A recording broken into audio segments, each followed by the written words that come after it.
All right, before we start the episode today, I got to give a big shout out to Laurie Dawn, who is our newest Patreon subscriber. She was the guest on the past episode and became a subscriber over the last couple of weeks. So big shout out to Laurie Dawn for that. And if you want to find out more about how to help financially support the show to keep it going and growing, then you need to go to patreon.com/bigtruth and you can check out everything there. There's 4 different levels of support, and they all come with their own exclusives and benefits and whatnot. So check it out, patreon.com/bigtruth. Now, if you need vintage motorcycle parts or even new motorcycle parts or apparel or knives or leather goods and whatnot, you need to check out Old Bike Barn over at oldbikebarn.com. On Instagram, simply at Old Bike Barn. They got everything you need for your Harley and more importantly, your vintage Japanese bike, because we get asked about old Japanese bikes a lot, and we don't have a lot of parts for that. We're mostly just set up for Harley and some Triumph. So I always send people over to go talk to my man Bear over at oldbikebarn.com. Check them out, oldbikebarn.com, and on Instagram at oldbikebarn.com. Simply at Old Bike Barn. All right. It's been a little while since I've done these commercials, so and I have no scripts. I just freestyle it, so bear with me. If you need CBD oil and you don't know where to go, there's a million different companies and brands and whatnot out there. Most of them, quite honestly, are charlatans. You need to check out Cradle Lake Clear over at cradlelakeclear.com. They have the most cleanest, most refined, highest, purest grade CBD oil out there, and some of the best manufacturing practices on the market. Go over to cradlelakeclear.com. They walk you through everything. They show you how their stuff is made and talk about their different formulations and whatnot. They got a bunch of different formulas. So I use it every night, sleep like a baby. cradlelakeclear.com. Use the promo code BIGTRUTH at checkout. You get a good discount off your order. Now, if you also maybe have a pet with a little bit of anxiety, is a little skittish, or has some inflammation issues, some inflammatory problems or whatnot, you need to check out vetcs.com.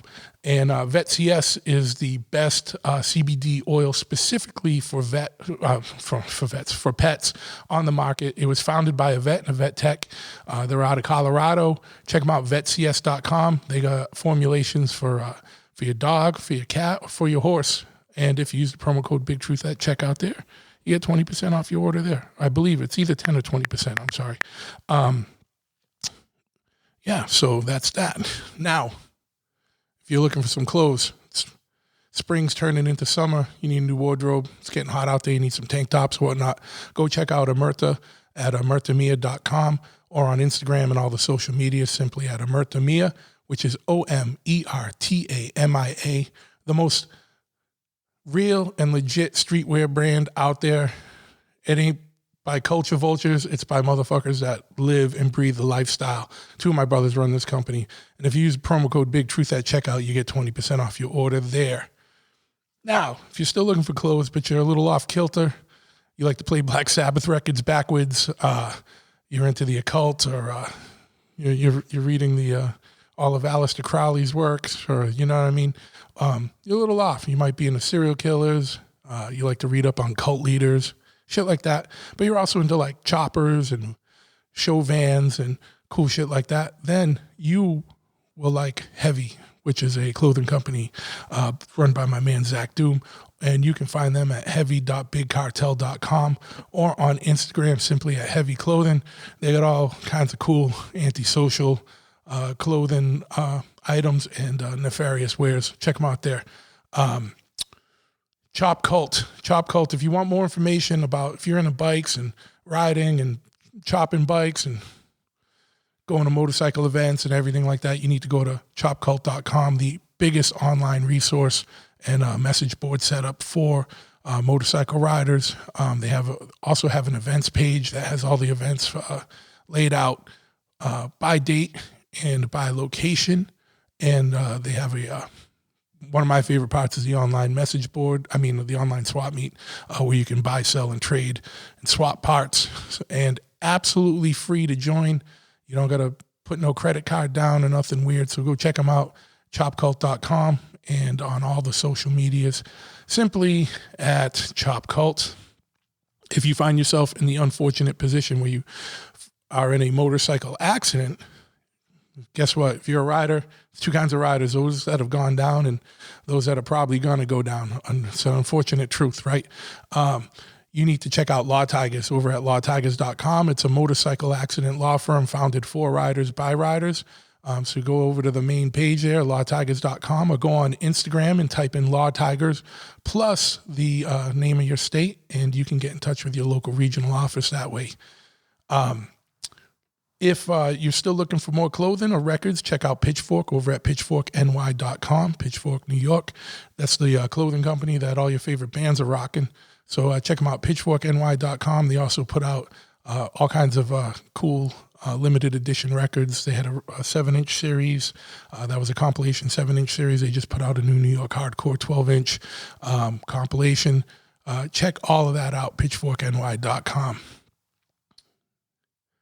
If you still looking for more clothes or you need parts for your motorcycle or whatnot, check out my shop, Chop Ahead. We're a full-service brick-and-mortar motorcycle shop, which means you can come in. We're not operating out of a warehouse or a fucking storage unit or our parents' basement or some bullshit like that. It's a full-service brick-and-mortar motorcycle shop with a shop, a showroom, parts counter, and all that stuff. So whatever you need, we have it.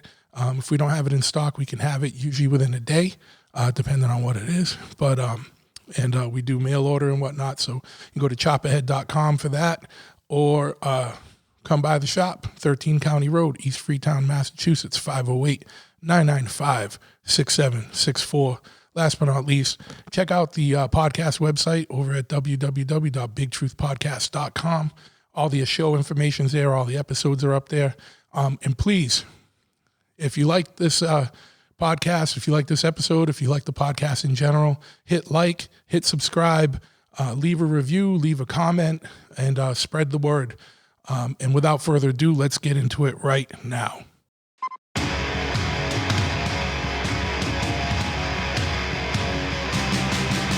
Big Truth Podcast. Ladies, gentlemen, get ready! Ignition sequence start. 6, 5, 4, 3, 2, 1. We have a liftoff. Yes, once again, we have liftoff. I want to thank you for tuning in to this episode of the Big Truth Podcast. And my guest today needs no introduction. I'm just going to say a couple bands, and you'll probably figure out who it is. If you know who Rosemary's Babies is, if you know who Samhain is, or if you know who Danzig is, he's the common denominator for all three of those things. I want to welcome Eerie Vaughn today. Eerie, what's going on, bro? Nothing much. Glad to be here. How you doing? Good, absolutely. I'm gonna get that New York, that New Jersey accent coming back because I know you've been down south for a little bit. Yeah. Oh, yeah. It depends. You know how it is. If you go back to the old neighborhood or whatever, Yeah. or you talk to somebody on the phone before you know it, or your mom or something. But yeah. Oh, I got plenty of southern stuff come after I've been in the South for like 15 years, maybe longer. Yeah. And you pick up stuff like you wouldn't believe. So yeah, it goes back and forth. Absolutely. You beat the curve too, because like, I know like Tennessee's hot right now, man. So many people moving down there. It's probably fucking up your housing market over there, Oh man, the whole deal was it was turning into like what Austin was in the 70s. Yeah. When all like Willie Nelson and all those guys moved down there, and then it became like Haight-Ashbury in the 60s. That kind of shit. Yeah. So yeah, Nashville, and especially East Nashville, where I was living, was just blowing up like you wouldn't believe. And even since we've been away for about a year, the housing just going nuts. And you can't get a house in that neighborhood, which used to be nothing but a crack neighborhood like 10, 15 years ago, for less than like $450,000 or $500,000. Yeah. So and the rent is just crazy, and they keep building, and there's nowhere to put anybody. So it's pretty much like they said in Austin. It's like, yeah, we're full up. Stay away. Yeah, you know, yeah. don't move here. You know. The quote is met. We're done. Yeah, yeah. It's Yeah, we're done. Yeah, you go somewhere else. I get it, man. I remember I used to go out to Austin a lot for a lot of my friends. We'd ride out there and we'd go out there and have a blast. And you could buy houses for like 80 grand in the city. And I was like, Right. damn, dude, I should buy something out here because Boston was fucking crazy. And then I was like, and that's one of my biggest mistakes in life or regrets is that I didn't when they were like 80 grand. Like, I mean, people still had like goats in the yard and shit in the middle of the city, you know what I mean? Because Austin was all, the weird place, whatever. But now that same house is like probably 400 or 500 grand easily, like. Yeah. One of my friends, he's in the big boys from Austin. Yeah, yeah. And he still has the same house that he had in the early 80s, whenever, yeah. I don't know how he came. I never got around to ask him.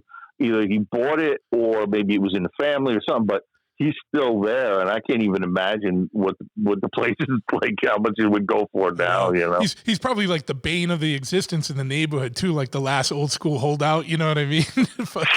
You never know. Yeah. But, I have another friend of mine just like moved to Austin a couple of years ago, and I'm just like, yeah, but it's so hot down there. Yeah. It's like, yeah, it's great, but it's hot. But you guys got humidity though, right? Like crazy humidity. Oh yeah, it's like a rainforest here sometimes. It's ridiculous. But in Nashville, it was crazy. It rained like every day, and for 5 minutes at least. But it rains.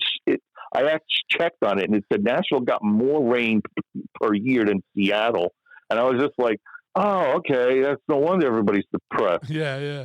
But at least you got sun, though. You know what I mean? Seattle's missing a little bit of that, right? That helps. You get a little bit of sun, but it's right on the river and had like a major flood that went all like it destroyed all this old gear and guitars and stuff. It was like I can't remember how many years ago, but all these guys had stuff in warehouses and like the whole downtown flooded. And I mean, like everything was underwater, so we lost a lot of shit. So when it rains, they freak out because it's a monsoon for about 5 minutes, and then it stops, and then it does it again 5 minutes later. Yeah, and that's how those flash floods come up. So we don't. The rain doesn't have anywhere to go, so it just yeah. The river is also full up. Yeah. Yeah, it's crazy, man. So I gotta end the debate because this is debate a friend of mine had for years. So as an official member, you'll know. When we were kids, we always called Samhain, and then you always got these motherfuckers that want to be, well, the real pronunciation is Samhain, So what did you guys used to call it? Did you just call it Samhain? No, yeah, we knew what it was. I would say it's pronounced Samhain. And whatever, it's like yeah. Everything has an old pronunciation in it, most likely. Sure. But yeah, it was just like that's too confusing. Plus, Samhain's a better name anyway. Yeah. So we're just gonna go with that. It's like So we never really we never really said nothing about it unless somebody asked you what band you're in. We used to just say, you wouldn't know. But yeah, Samhain's just fine with us. Yeah. Absolutely, man. So, you started your early, I guess, punk career off as a photographer, and then went over to drums and then bass, and then, I know you've had a whole career post Danzig with a bunch of solo records and of different genres, and very interesting and career, like where you've experimented and done a lot of different things. So it's interesting. And I know a lot of people would be stoked to kind of hear your story. So why don't we just kind of backpedal to the beginning and go back to Lodi, New Jersey in the 70s, late 70s, and kind of find out how Eerie Von came to be. Yeah. I started playing drums like real early. I had a good friend. I went to first day kindergarten. We were in class, and we went all the way through high school together. And he was a drummer, and he was in the fife and drum corps. And that was from when parades happen. The guys that play that's the fife and drum people. Yep. So he was really good at it, and I think we were I was interested. Always interested in music anyway, but it was kind of like, you go down to boys club, you buy a pair of sticks, and you pay the teacher like $5 every time you go, and this guy will teach you how to play drums. And if you get good enough, they'll ask you to join the fife and drum corps or whatever. And my friend was like, yeah, he could play all that stuff, but he was at heart, he was more like a rock and roller, you know. So he just, you know, he wasn't that, you know, playing in the band in the high school, you know, he had long hair and stuff. And it's just like, I was like, I can't believe you're still doing this. He's like, you know, I still like it, you know. But yeah, so I started playing drums, and I had this big ass sticks, this big marching sticks like Chuck used to use, and just did that for a while. But I didn't like the teacher; he was real mean. And one of those guys is like, you know, well, why can't you just do it right? You know, that kind of, because they're like, they can do it and they're just so good at it. It's like, yeah, but you don't remember when you were like 8 years old and you couldn't play, you know? So I kind of like, he's a I shower, didn't really, yeah, kind of, well, some people can't teach, you know, they can't get their point across. You know, everybody's come across teachers who they just couldn't reach you. Yeah. And other teachers just were like, that's why you have your favorite teacher, because they understood where you were coming from. You understood them. Other ones just get up and say, okay, here's the problem on the board, and that's it, you know. Yeah. But so I was doing that, and then I just, you know, I got more, that around the same time I started getting into photography. My dad got a camera, and he kind of taught me whatever he knew, and he was learning from other people, and the guy at the Photoshop he's buying lenses from and stuff. So I was getting more into photography by the time I got to be like, I don't know, freshman year, you know, that kind of stuff. Sure. that was one of my big classes, was like, you know, an intro to the dark room and all that stuff. So I had a friend who already showed me how to make prints and stuff. He had his own dark room, but this was like formal, you know, stuff. And that's when I started making t-shirts, and like everything happened like the freshman year, you know, like, you know, it's a big change from, you know, middle school. And a lot more people you don't know, a lot of older people, you know, people want to beat you up, you know, stuff like that, you know. So, yeah, just and did a lot of photography. Always, that was the easy way to get out of class, too, you know. It's like, I got to go shoot the Glee Club or a football. I got to go take pictures of football players. So, you know, I'll be back in 10 minutes. That's probably a good way to navigate the school too. Like, don't beat me up, motherfucker. Yeah. I'm going to be taking your picture for whatever, for the paper or the yearbook or whatever. Yeah, totally did that. That's all the football players that were like, you know, just would push you against the wall when they walk down the hallway anyway, you know. Yeah. I'd be on the field at the game, make sure I got pictures of everybody, and then I would make prints, and I would say, hey, that was a great game. You know, hey, I got this picture for you. You should give it to your mom, or whatever, you know. Yeah. And then just do that. And the ones that were particularly, you know, pricks, he just said, oh, yeah, I got you. Hey, I got you another picture, whatever. Oh, can you make a copy for my girlfriend? Sure, no problem. Yeah, then they wouldn't beat you up, you know. Yeah.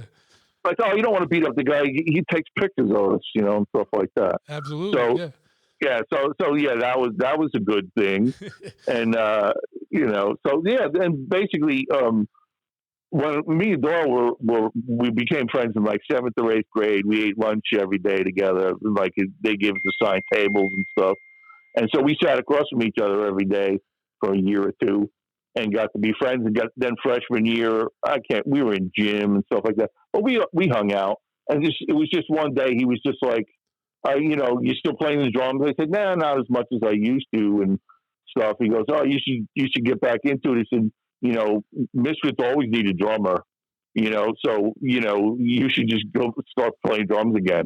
It's true, because they had a lot of drum changes. At the time, it was that way. They had a couple different drummers. So I started doing that stuff and just listening to the records and all that shit. But it was just like one day, he came and said, is this when he was in the Misfits or before he was? Well, it was before, but, you know, right at the time he came in, you know, he joined the band in 1980, and we were both like 15. He's a couple months younger than me. Okay. So we were both 15 at his first show. And so when it was probably after that, because they recorded, and Walk Among Us hadn't come out yet, so that wouldn't come out for another 2 years. So, but he just said, one day, why don't you take pictures of the Misfits because we need pictures of this, that, and the other thing. So we just said, okay, let's do it on Sunday. And I thought it was next Sunday, and it turned out to be this Sunday. And I was not there, and they were all ready to go. And I was playing basketball down the park, and they drove across the grass and up to the fucking fence, and they were just like, come on, what are you doing? And we're like, what? Like, you're taking pictures today. I'm like, I thought that was next week. No, it's today. Come on. So I'd run home, get the camera, get the film, do the whole thing. And that's the first day I met Glenn, because I already knew Jerry, and I was like friends with Doyle, like I said. And so that really started the whole thing, really, like, yeah, I was always interested in music, but when you see somebody who's Glenn's like 10 years older than me, but still, him and Jerry and Doyle, they were making their own records and stuff. Yeah. And they were booking their own shows, doing all this stuff, and they made it possible that it wasn't like you had to be on a major label and have some record company come discover you. You could do this on your own. And that's when I really started to get interested into being in a band and being a musician, because it seemed like now you could actually do it. Yeah, it was more attainable because you could do it yourself. Yeah. So that was the deal. And I just kept practicing, and then eventually formed my own band, and we got to be better friends with Glenn. And, that was just the way it was, I mean, if the band if Misfits had gone on longer, I probably eventually would have played drums with them. Yeah. But it just wasn't happening. And then Glenn was just like, we were pretty friendly then, and they were Misfits are kind of going in separate directions. So, after we graduated high school, it was kind of like, I was just hanging out with him, and Doyle and Jerry were working all the time. And it was just like, hey, the Misfits are, I'm going to do one last show, and then I want to do a new band. And, he's like, you want to be in the band with me? And I'm like, yeah, that'd be great, Yeah, man. So we would just bitch. We would bitch on the phone or hang out and like complain that the guys didn't show up for practice. Yeah. It was like, oh yeah, nobody came to rehearsal today, or bass player didn't show up, or it was like, yeah, or we had to do pictures for this or whatever. Nobody wanted to do it. And so he would complain too about the same shit, That's what happened. So you guys seem like the more serious guys out of the two bands. Yeah, it's just one of those things. It's like Glenn decided early on that he was going to do this for the rest of his life. And once I got to a certain point, it was like, yeah, once you put out your first real record, you go on a real tour. Well, it wasn't real, it was a van tour, but it was pretty real then. But, then I decided, yeah, this is what I want to do. I want to do this forever. And some people they like being in the band. They like, getting people to slap them on the back and say, hey, you were great, man. Just like playing football or basketball or whatever, or girls like it, guys get into bands for girls, things like that. No, but, I wanted to be serious. So when Glenn was just like, you want to be in a band? I'm like, this guy's already got all this experience.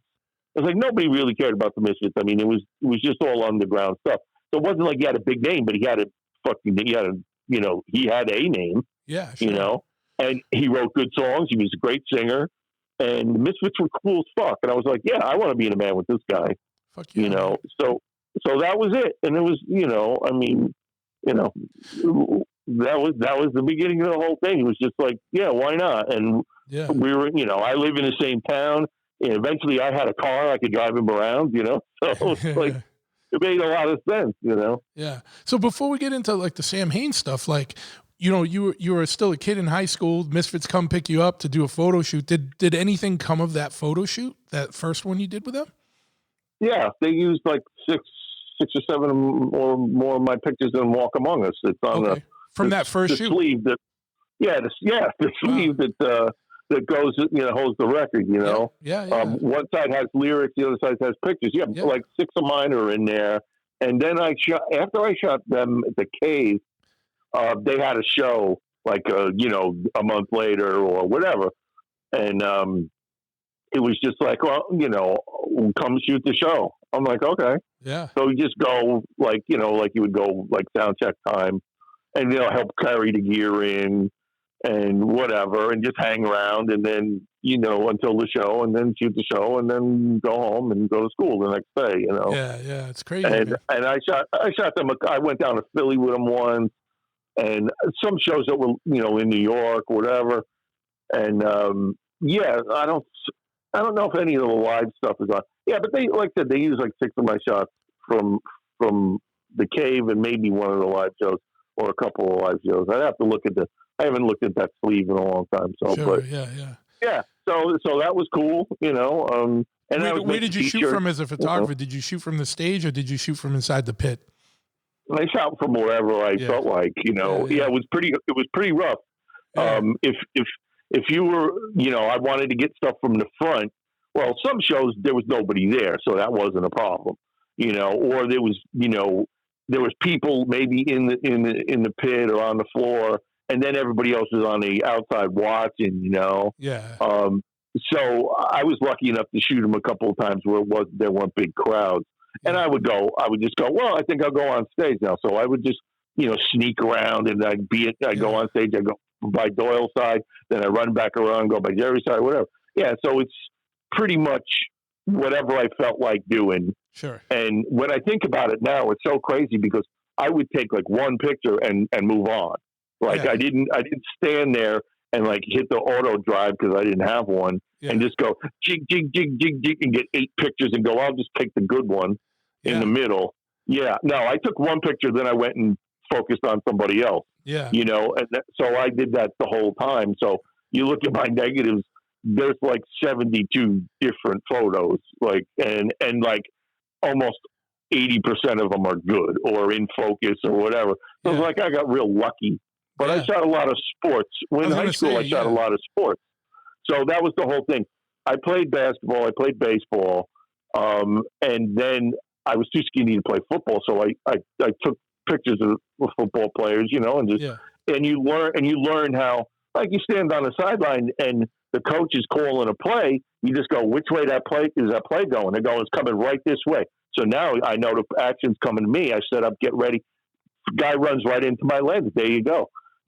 So I did that with the Misfits too, because Jerry moved around a lot, and Glenn was always like in the crowd, on the ground. He was jumping up and down and doing stuff. Doyle pretty much stood there, but so I had to watch Jerry and go, oh, what's he doing? Okay, he does this, he does this, he comes, but he always comes back to where the mic is. Like that's his at the edge of the stage. That's his stopping point. And if he wants to yell into the mic. So I started focusing on the microphone and watching watch the whole show through the lens. Yeah. And it's like, here he comes, click. Yeah. All right, got it. Then say, okay, what's Glenn doing? Or where's the spot that Glenn's hanging out or whatever. And also, you also got people stage diving and kicking you in the head. Sure. And, or just bumping into you. And you got to watch out because Jerry couldn't see, he didn't have his glasses on. So he'd be thrashing around, he'd bash you in the head with the bass, whatever. Yeah. So, but I looked at it as they were shooting sporting event. And it was so much easier because when I did basketball, it's like, where are they going to come? Well, they all want to put the ball in the basket, so they're all coming towards the basket. So, okay, well, let's focus from the basket out to about 10 feet, and then they'll come right into focus. And you just snap it. You just learn, and you go, oh yeah, it was really fun, and especially when you get good stuff. Like I used to go home and go, I'm never going to sleep if I don't develop this film right now, you know? Yeah. So I'd go in the dark room, develop all the film, and look at it and go, oh, I did good, and then go to sleep. That's awesome. Yeah, because for a lot of people now, it's like, you see a lot more people taking pictures at shows, and they got digital cameras, and you see them snap a bunch of pictures, and they're looking and they're deleting and, looking at the little screen and being able to go back and digitally look at the pictures right then and there and delete the ones they don't want. Like back then it was a game. It was like a gamble. Like you were like, you said you got one shot, you know what I mean? And it's either good or it's not. And that's it. You got to move on to the next thing, and you don't know until you get home and develop it. The anticipation must have been kind of awesome, like. Oh yeah. Plus it was a chance you make mistakes. That's also like, and every time the first time I made a mistake, I'd be like, well, why did that happen? Then I'd ask somebody who knew something, and they'd say, oh, you didn't do this, you didn't do that, or you hit this button, you shouldn't have done that. So I was like, then you wouldn't make that mistake again. But like when you're like developing film, sometimes depending on how they have these metal reels that you're supposed to actually take the film and you roll it in these reels, and it's supposed to be a certain amount of space in between each reel, you know. And then you put the chemicals in, you put a little bit thing and whatever. But if you don't do it, and this is all done in the dark, you can't see anything. So sometimes the film would sit on top of the next piece of film, and that wouldn't get developed. So right there, you would lose an exposure or two. So that was a pain in the ass. But or if the water temperature was too hot or too cold during this one thing, and you rinsed it, it could change the film. It would like fuck up all the grain. There was all kinds of stuff. It's just like, oh, it's my exposures. You know, well, my exposure's okay, because if you don't get a good exposure, you go home and you develop, and the film is like clear. Like, what? I got nothing on this. You know, there was or like in the middle of the show. Because the Misfits didn't play very long at that time. They played like an hour, maybe. You know, towards the end, they played like every song they knew, so they played like 2 hours. You know, but you had to change film in the middle of the fucking show. Holy shit, I'm out of film. So then you throw one in your pocket, grab one out of there. Then you got to put it in, and if you don't put it in right, it could slip off the thing, and then you get to the end, and you actually didn't take any pictures because the film did. You know what I mean? I did that once. I did that once. Oh man, that was fucked up. I did that once. It just slipped off, and I knew all the tricks, but you're so worried you're going to miss something, and all this shit's going on, and it's crazy. People are fucking flying by, and people are throwing bottles and all kinds of shit.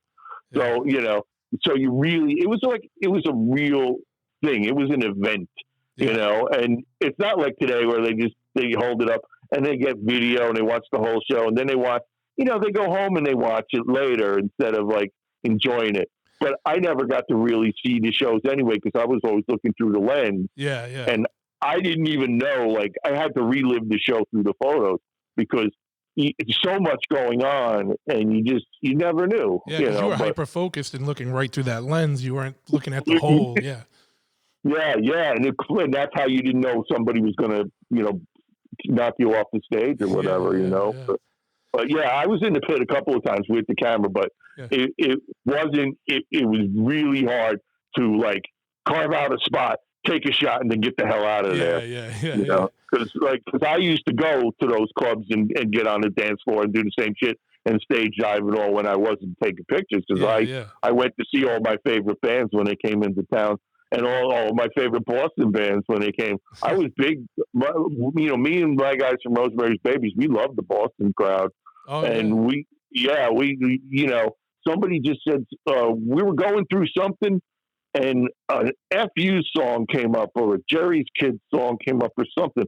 And that was the ones that I used to love, and Gangrene, and, you know, just, and when you guys from Boston would come down, if one of you guys' bands was on bill, then sometimes they do a road trip, and you know, a bunch of guys would come down, and then you say, "Who the fuck are these guys?"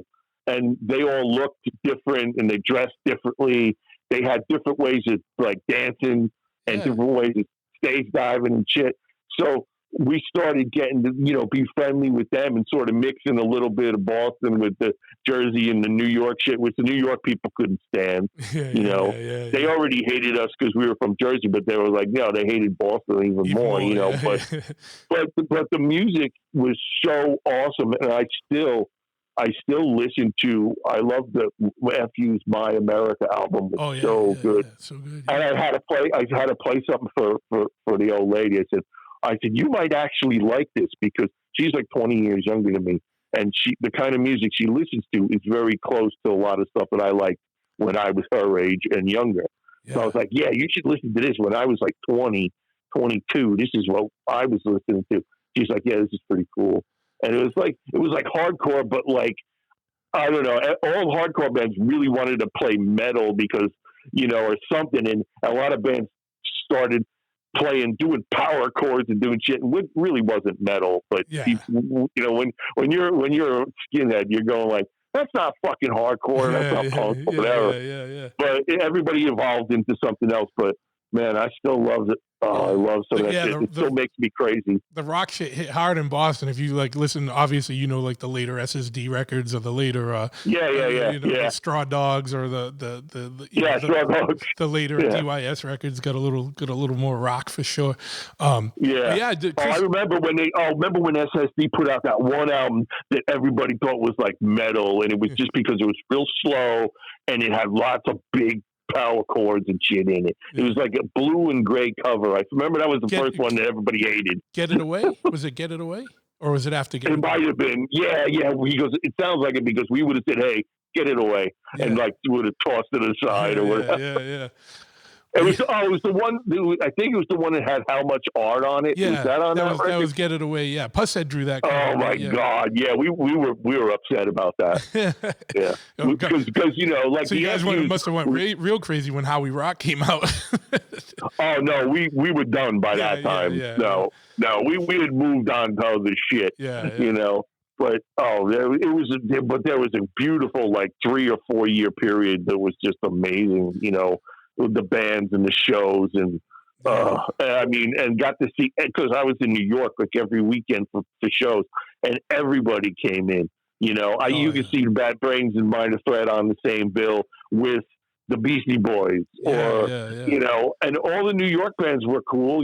Heart Attack was one of my favorite bands that as Jesse turned into Degeneration years later. Yep. He was like 15, 16. His band was called Heart Attack. I love them. Yep. There was a band called Kraut that was pretty good. It was just then there was Murphy's Law and Agnostic Front and all those guys.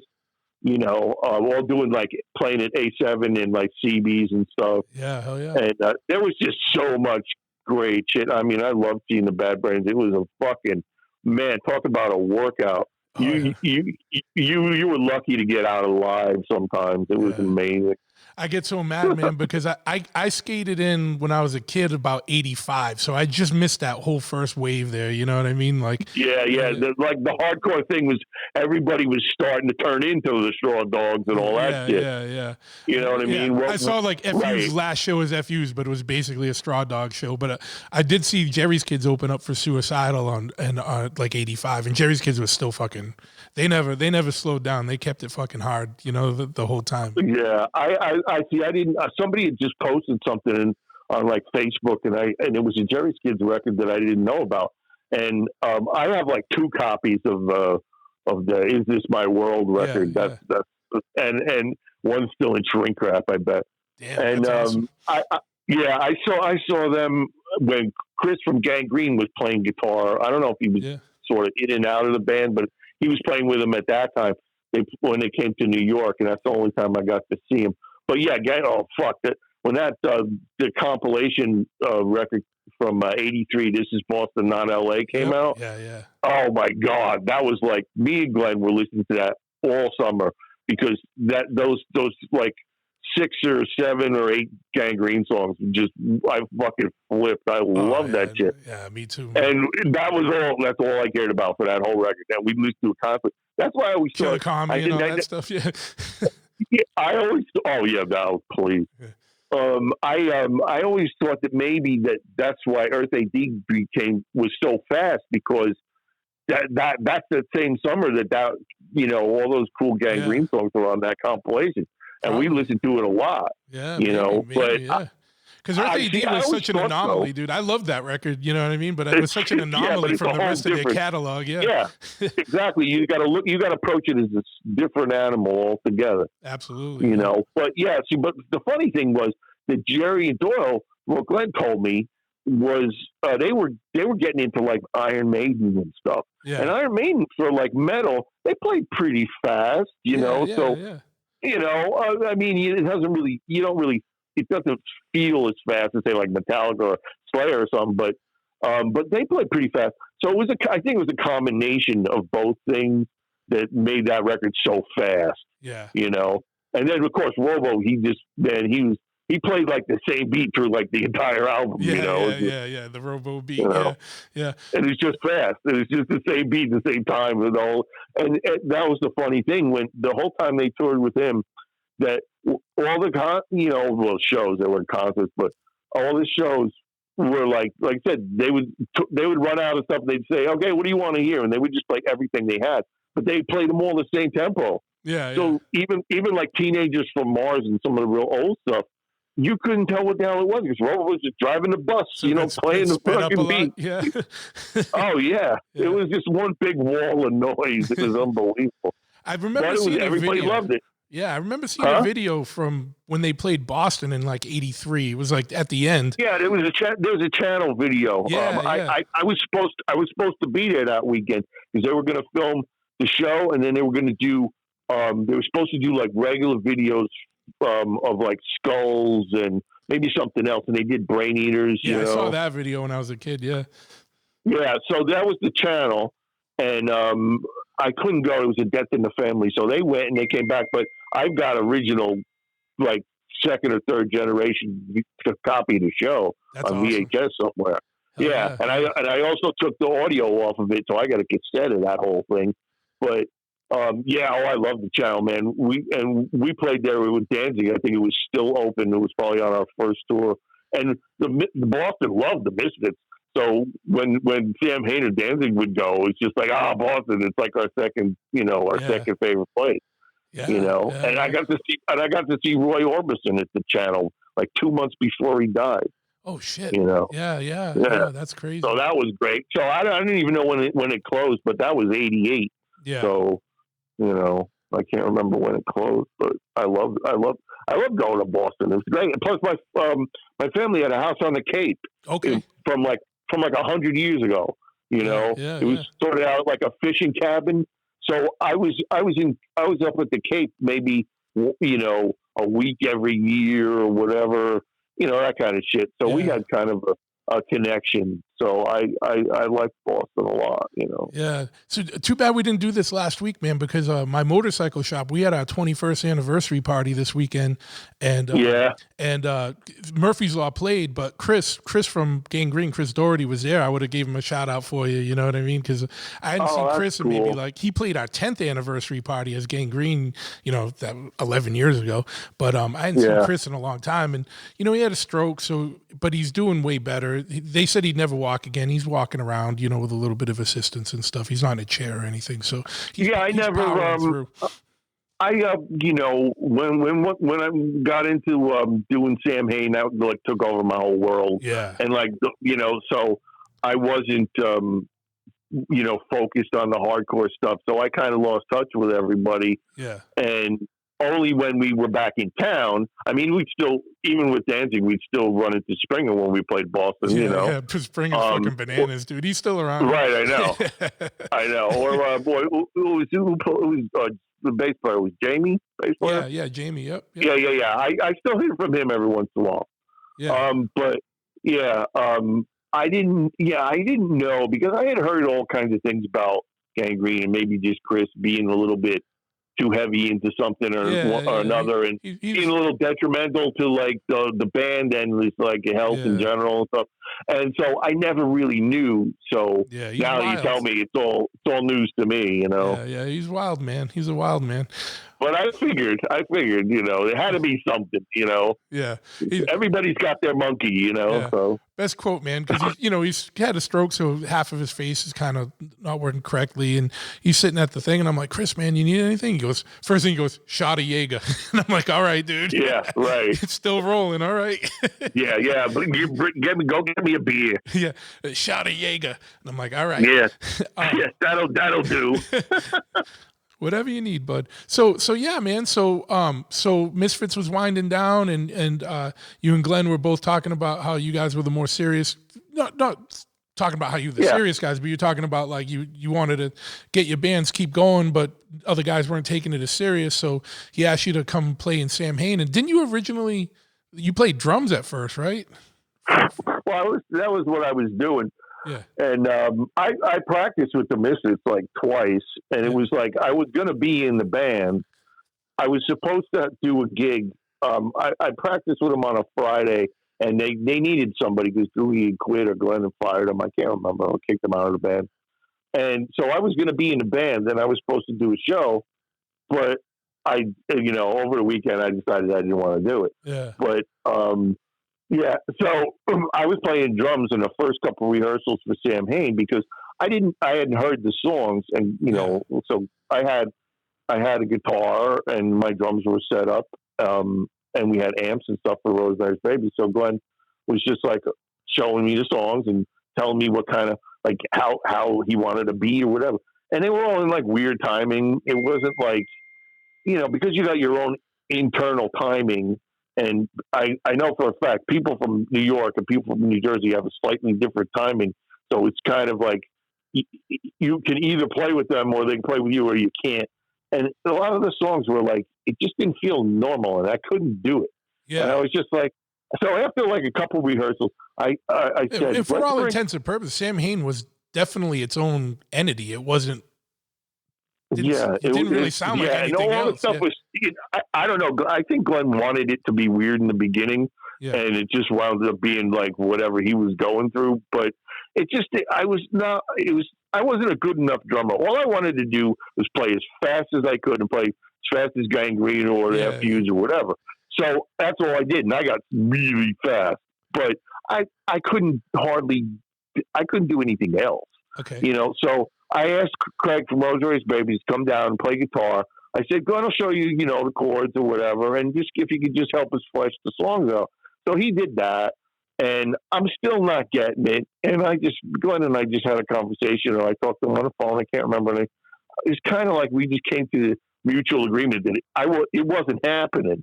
It was like, so I was just like, "Yeah, I'm not good. I'm not good enough. I can't do this." He's like, "Well, he wanted me in the band, so he's just like, well, go get a bass. Why don't you just play bass?" Yeah. He said, because he goes, with the way you are, because I was pretty crazy back then.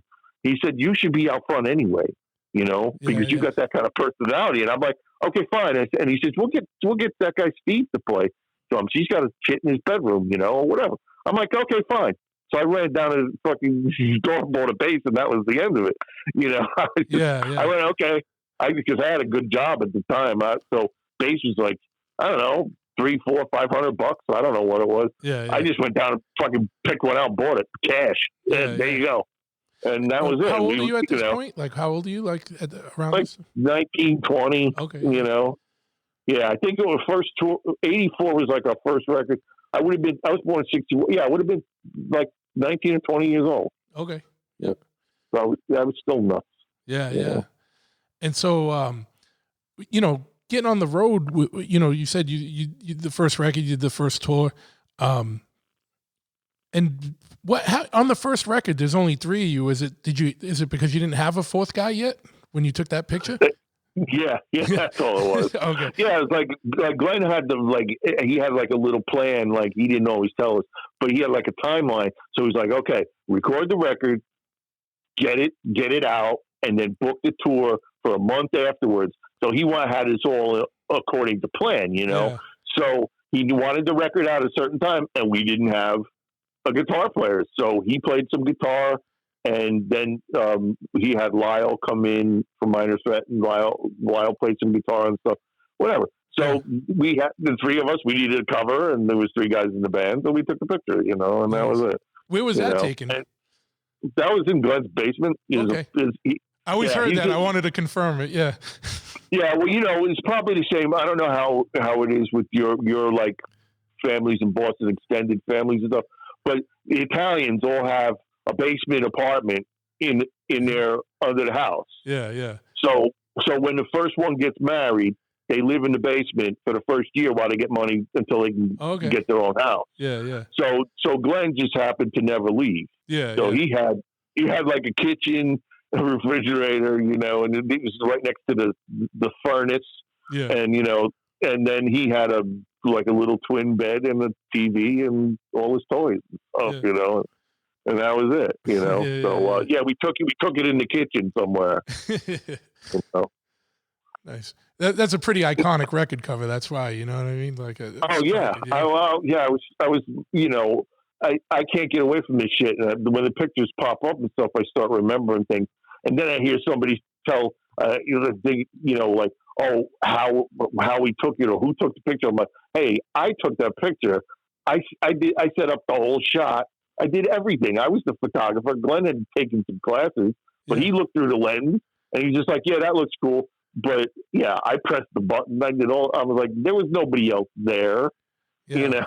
And that was the cool thing, man, because like Misfit stuff and Samhain stuff, like it was larger than life. Like as a kid, I thought you guys were fucking huge. Like I didn't realize you guys were playing, and it was like small tours and shit. Like to me, the Misfits in my head got so blown up, even as like a young punk rock kid. And then I didn't get to see Samhain. I don't know why, but well, we didn't play that much. Yeah, we did like a couple. We did like say like one. Because you couldn't afford to tour. go from New Jersey to Los Angeles unless you had steady gigs booked where you could make it to the next town. Yeah. You could only go as far as you could go, or like you didn't have a dependable vehicle. You break down, you miss some gigs, whatever. So we would do same thing the Misfits did. You go up the East Coast, go up to Boston, then go down, play Philly, go to Baltimore. Then you go, okay, let's go to Pittsburgh, and then we'll keep driving. We'll go to Chicago, then we'll go to Detroit, and then we'll turn around and go back, and maybe we'll play this place or that place. So if you went out to California, that was like a big thing. You really had to book a whole tour all the way across. It's not like you get in a bus. And it's already booked for you. No, you had to really sweat. And sometimes you were booking shows while you were on the fucking road. Trying to fill in the holes and the gaps and stuff. I need a number in Kansas City. You know, do you know anybody? He's like, call my buddy. He'll rent out the VFW for you. That kind of shit. So it was that way. And we had like either one guy that would help drive and help load the stuff, or nobody. We usually had like one guy, and that was it. So you had to drive, get into town, load your gear, do sound check, put on your makeup, do the show, load up, and drive and go home. Go to the next gig. So it was a lot harder than it was like say Danzig, where it was just like I just had to show up. It was great. Yeah, it was still way more DIY stuff. Yeah. But that's what I mean. It was like such a testament to the work ethic of all you guys, because it looked like a way bigger operation. It looked like major to us, when we were kids. Like holy shit. Well, everybody thinks that their favorite band is the biggest band on the world anyway. It was always like that. But people didn't realize it was like, the reason bands broke up is because they couldn't make any money, or there wasn't a big enough audience. But you guys all go, and I did it too. It's just like, well, why did they break up? You just don't realize. Well, the band wasn't making any money, and they couldn't keep doing it. Like, but they're the biggest.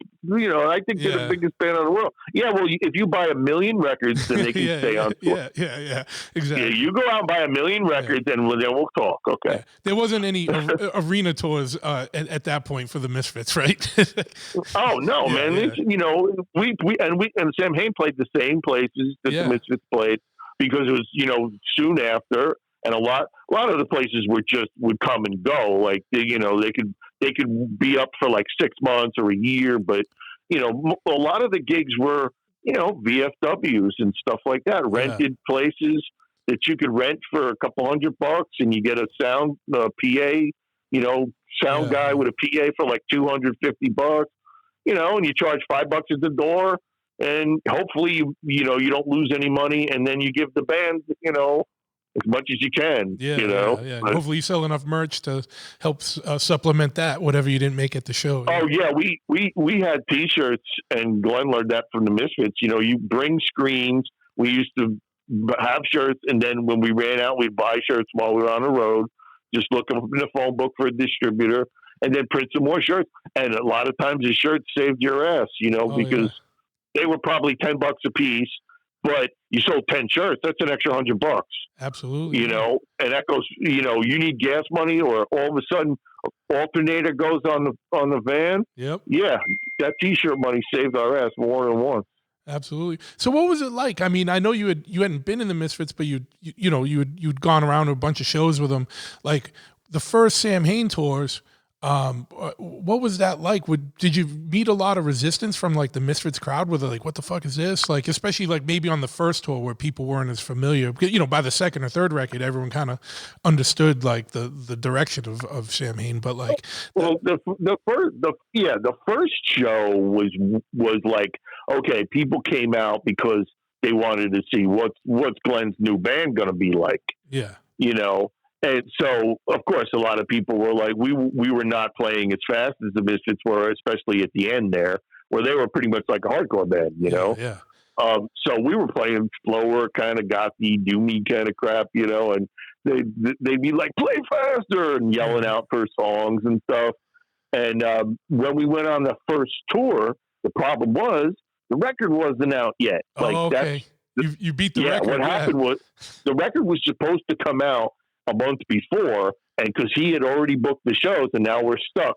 And I don't know what exactly happened and why it didn't come out according to plan. But we went out and nobody knew who we were and didn't know hadn't heard the record and didn't know we were coming. So we played to like 20 people, you know, 30 people. We did a whole lot of like, you know, empty gigs.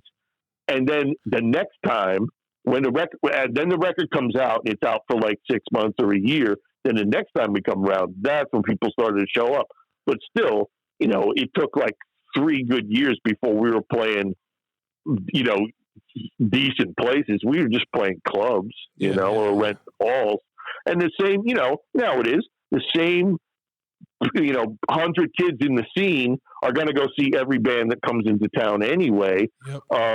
So that's it. Every time you go, there's that same 100 kids, or same 200 or 50 kids or whatever. So that was your crowd, you know, and you just go to the next one and be like, oh yeah, we just had, you know, Black Flag here, or, you know, whatever. Yeah. Cool. Any standout memories from those Samhain days, or like touring and whatnot? Any standout shows or memories? Yeah, well, it's hard to remember everything now, of but course, yeah. well, I was still pretty much straight edge back then. But like, just I had all angry energy, so I didn't do anything to inhibit it. But I'm trying to remember. Yeah, well, basically, the only thing I can remember the most is like we had to sleep on people's floors in your wet clothes, and you know, remember trying to you know, have somewhere to put on your other pants, or you get ready for the show, but do your makeup or whatever, and there'd be like roaches everywhere in people's houses, and fleas from cats and things like that. But then there was also like you know, Tim from the Big Boys, where, you know, the Misfits had stayed at the Big Boys, Tim's house, you know, when they played Austin. So when we came to town, we stayed there, and that was great for like a couple of days, and everybody came up, you know, had a great show. We actually opened up for the Big Boys because it was their hometown, you know. Sure. So that's the only time Samhain opened up for anybody. Well, it was the Big Boys, you know. It's just like, if this is Austin, you know, we should be opening for them. Yeah. You know. And the Blood show in Chicago, that was like in '86. That was great because we played the Metro there like a year before. And I think we played the Smart Bar or something underneath. It was like where you played first when you were just a local band, and then if you played good enough, or you could sell tickets, you could play the main room, which was upstairs. Yeah. So I remember Hanoi Rocks was playing upstairs the same night we were playing downstairs, and nobody was at their show, and they were even giving people like you could get in free if you bring your Samhain ticket into the show, and so nobody was up. They were trying to scab you guys. Yeah, damn. Yeah. So nobody. Everybody was at our gig, and nobody was at their gig, and I thought that was funny. But yeah, we did then like the next time through town, we did the Blood show, which was like we covered ourselves in blood before we stepped on stage, so the whole show we had blood on us the whole time. And that was great, but it was also a real pain in the ass, you know. Yeah, did it fuck up any of the gear? No, we didn't get it on it got on the guitars and stuff, but not on the rest of the shit. Yeah. And plus that stuff, with the lights and shit, it starts to dry, so it doesn't really splash around. Yeah, yeah. So yeah, it's like basically you're like a giant candy apple right at the end of the show. Yeah. And the coolest thing is, I didn't have the camera because that's the reason I don't have any Samhain photos from on the road, is because it was my dad's camera and it cost like $300 and I couldn't take it with me. So I didn't have my own camera, but there was a big 6-foot pool of like blood in the dressing room. Would have made a great photo that we could have done, or just even a photo of that. And I think the Minutemen were on the bill before us, and they were just they just walked by the dressing room and were like, what the fuck's going on here? You know? But yeah, and we had like, oh man, we broke down in like El Paso, and for one thing, there's nothing in El Paso. Yeah. And we didn't have a gig, but we lost a big Dallas gig and maybe an Atlanta gig because like we got stuck and we had to wait for the part to show up, and we had no money, we had no food, you know. Yeah. It's like the first time we went out to LA, we only had one gig and it was in the middle of the week. So we had to wait, and we were like eating peanut butter and crackers and like candy bars and stuff, and we had no money, you know, and then we got paid for that gig and it was fine. Now we could go wherever we were going to go. Yeah. But there must be a fondness to those memories though, where it was like a struggle, you know, like. Oh yeah, you got it. That's the way you earn you pay your dues, you know. But by the time me, Chuck, and John got to, you know, because Chuck started touring in a van when he was like 12.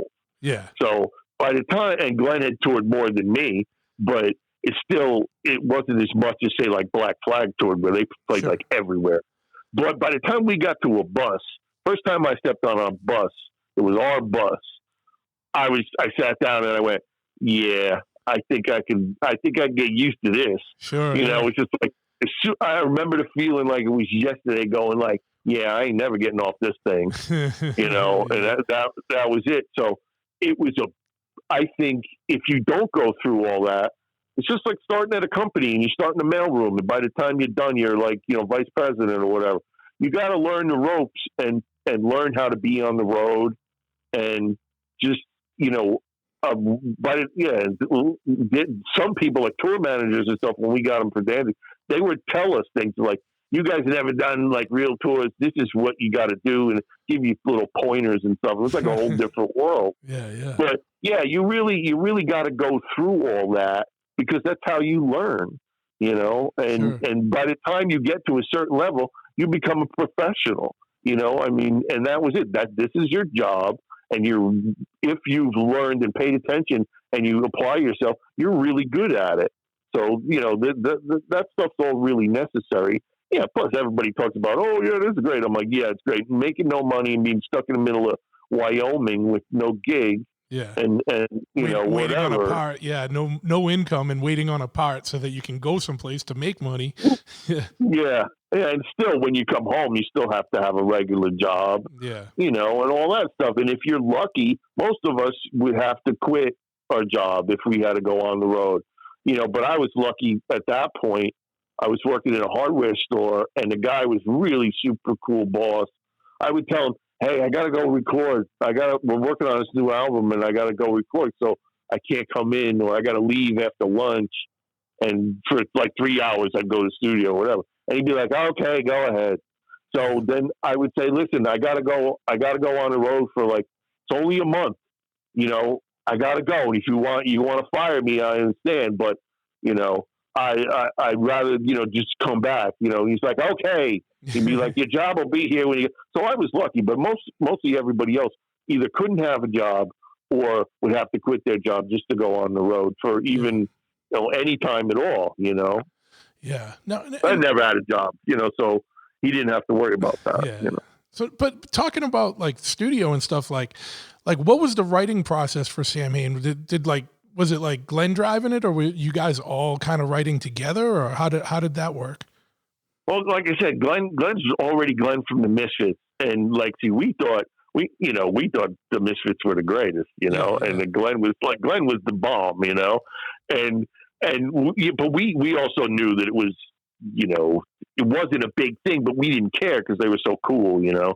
And so Glenn had written like all the songs to the Misfits, I just having known him for so long and spent all this time with him. He had this horrible silver tone electric guitar, but all the guts were out of it. So it was basically an acoustic guitar with like 5 strings on it. Yeah. And he sat on the bed and he wrote like all the Misfits songs like that. And he would just come up with songs or whatever, and then he would go down to rehearsal and say, I got a new song. And then you go, okay. And he goes, it's A, G, A, E, A, G. Do that 4 times. Okay. Then it goes to this, and that's it. Right. So that was it. And then Jerry and Doyle were great for practicing. So they practiced like maniacs, got everything down perfect, and then they go record it.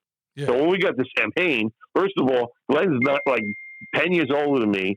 He's already done all this shit. Yeah. He writes songs. He's a great singer. I was pretty much like, dude, what do you need me to do? And Steve and Pete were afraid of Glenn anyway. So, and they were afraid of me too, but, they basically did not say anything, and just Glenn would say, yeah, play. I need this kind of chorus or whatever. And then Pete would go like this, and he goes, yeah, that's good.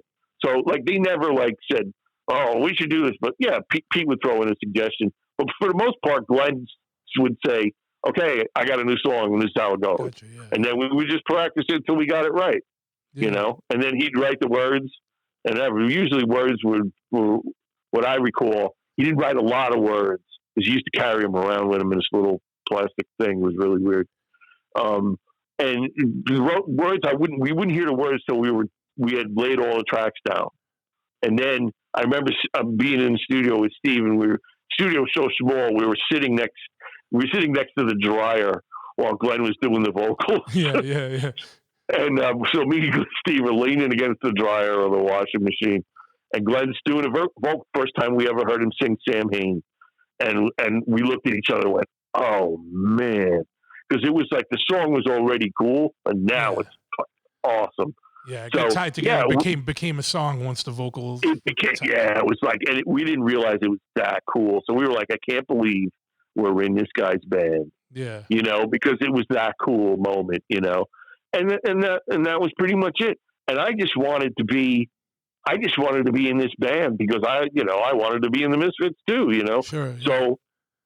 So I didn't know what I was doing. I just knew I really liked it. I was really into the same kind of shit. I liked all the imagery. I liked horror movies. I liked comics. I liked fucking, toys and cartoons and shit. Yeah. All the stuff Glenn and Doyle liked, Sure. I was like, yeah, that's why we were friends, because we like all the same cool shit, How'd you get the nickname Eerie? Where did that come from?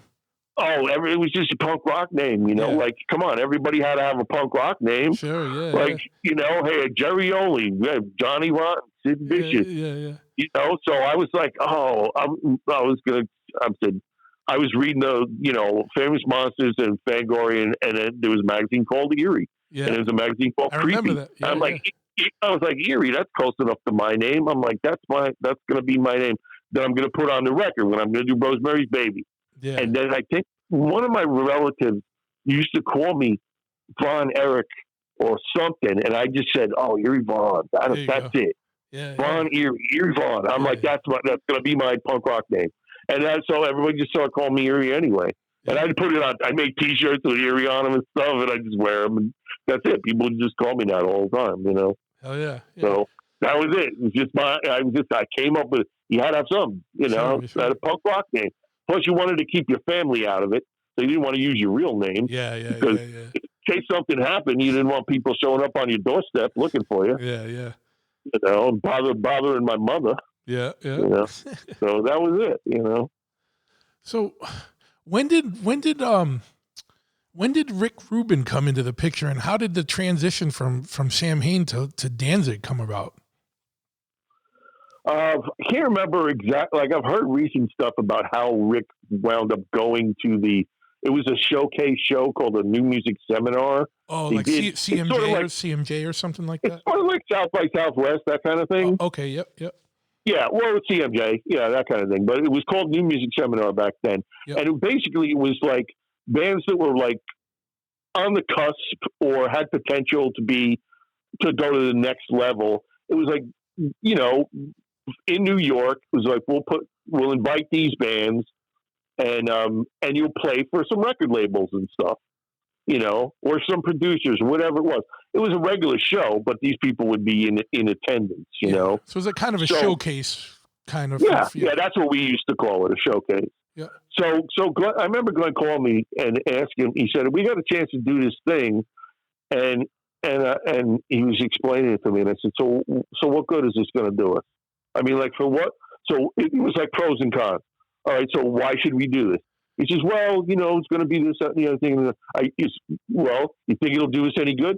Couldn't hurt. I'm like, let's do it then. Yeah. So we did one, and then I think we did another one with different bands, because I remember like Celtic Frost was on a bill, and like Sisters of Mercy was on one, and cool. there was some bands that were, you know, gonna go to the next level or whatever, start selling records. So we did this. I think Rubin showed up on the second one, and that would have been like '86. London was in the band, you know, replaced Steve, and it might have been George Yakulius who told Rick he should go down, or Heavy Metal Scott, one of those guys. And he just happened to be in there, and he just loved Glenn. Thought he just fell in love with Glenn right there. Yeah. And he's just like, it's incredible. That's what he said, because you know, Glenn was all that, you know, just being like, you know, not as crazy as he wound up being or as he is now. You know, he just goes nuts on stage, but he was just had a big, powerful presence, and he had that big voice and stuff. And then, you know, it was just it was like a happening. Every show, it was Misfits and Samhain. Every show was like an event. Yeah. You know, it was not just a show. It was like, we're coming, and you're going to know, you're going to know you've been in, you know, you've seen something, or you've been in a fight, or that kind of deal, you know? So he was impressed by the whole vibe. He wanted to sign Glenn, had no use for the band. I don't think he didn't like the Devil Locks. He didn't like we did a Blood encore. We did 2 songs on that gig with the Blood. Yeah. Just for the hell of it. And I started off the show in a tuxedo, so I was like, I ain't getting no blood on my tux, so I had to take the tuxedo off. And so I don't think he cared for the whole horror thing. Yeah. But he knew he could see something in Glenn, and he wanted to just take him and build a band around him, you know? So, of course, Glenn's not saying any of this, or, you know, maybe Rick hasn't put that bug in his ear, but that's what he did, though.